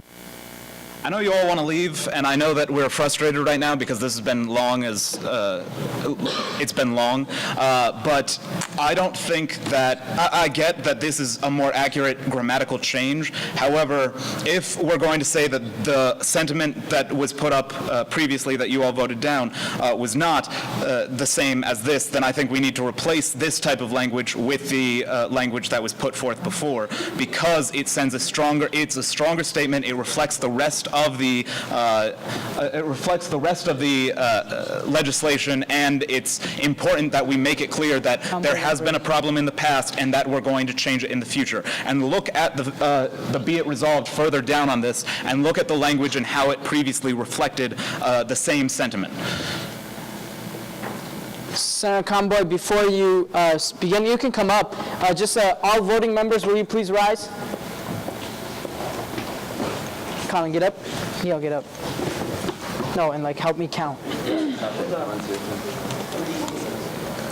1, 2, 3, 4, 5. I'll count you because you vote. 6, 7, 8, 9, 10, 11, 12, 13, 14, 15, 16, 17, 18, 19, 20, 21, 22, 23, 24, 25, 26, 27, 28, 29, 30. Well, and whatever. Go ahead. I just wanted to say that I respect Senator Alvarez's opinion, but I think the original document, minus the grammatical change, was a good compromise between both sides. So because of that, I call for the previous question. Previous question has been called. It was seconded by Hassan. We go directly into a vote. All those in favor of calling the previous question, the question is regarding the amendment to the amendment. In other words, if you vote in favor of calling the previous question, we go directly into a vote on Senator Bethel's amendment. All those in favor, please signify by saying aye. Aye. Opposed, nay. Nay. Abstentions? The previous question has been called. We go right into a vote on Senator Bethel's amendment.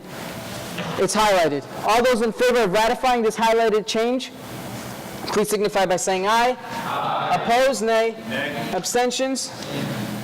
The amendment is amended to reflect that change. Now, we go back into debate regarding this amendment. Senator Alvarez and Byrd.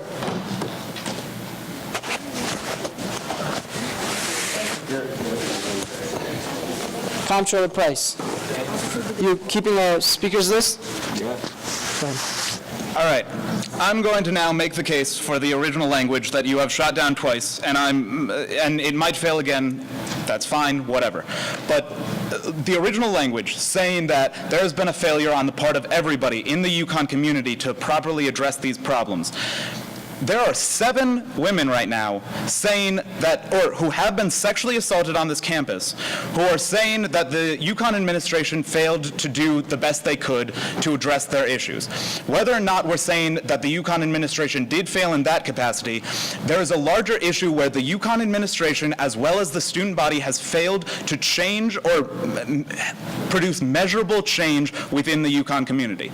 And so this idea that we're afraid of this being taken wrong by the administration. It's not just saying that they have done something wrong or that they have broken any policies or that their policies have failed. It's that they have not done enough and we have not done enough. There are people on this campus who have to walk around with the person who raped them. And if we're going to say today that we don't believe that we can assert that there has been a failure on everybody's part, that still takes place, that we still have something colloquially, whatever the term is, referred to as the rape trail, which, yes, the point can be made that that's not its actual term, but how many people heard that its name was Celeron Trail before they heard it as the rape trail? So it's frustrating again because we're going back to a type of legislation that doesn't do enough to state the actual problem at hand, that everybody has failed in fully addressing the problems of sexual harassment and sexual assault.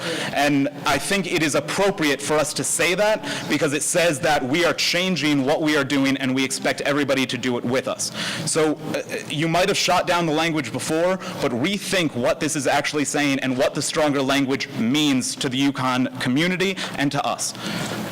Thank you, Senator Alvarez. Who's next on my list? Senator Byrd. And the placards, can they go up again? Because I was told that Senator Bethel would like to be added and Comptroller Price should have been added already. She's already on there, though, guys. So is it you that was after her? Right. And we had her. Go ahead.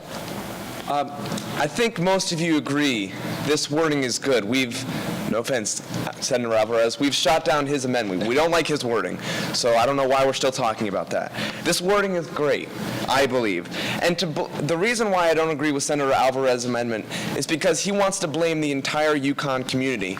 Well, we have groups on campus that work to promote women's safety and to promote a culture that doesn't accept rape and sexual harassment on campus. Some of those organizations would be the Women's Center, the Violence Against Women Protection Program, Revolution Against Rape, and many more. I'm sorry. We're not discussing any amendment proposed by Senator Alvarez because he hasn't proposed one. Sorry. So your comments are off topic. Please. Can I keep going? Yeah, absolutely. So I think this wording is excellent.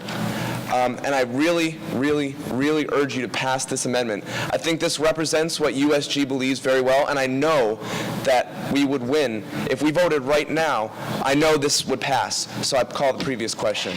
The previous question has been called and seconded by Senator Rifkin. We go right into a vote about whether we want to call the previous question. This is on the vote to amend this legislation as we see on the prompter. Okay? This was Senator Essex's original amendment with some changes, but still, nonetheless, that original amendment.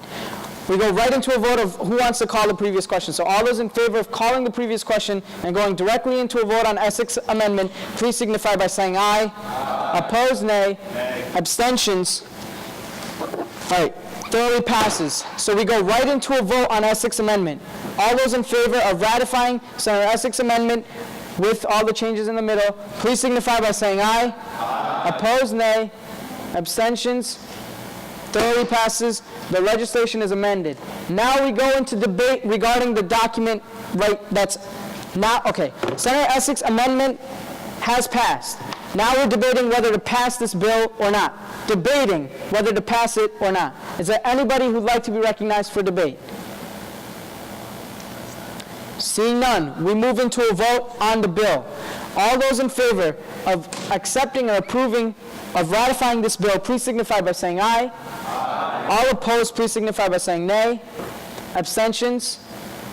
Thoroughly passes. Now, okay, go ahead. President Coshane has a quick announcement.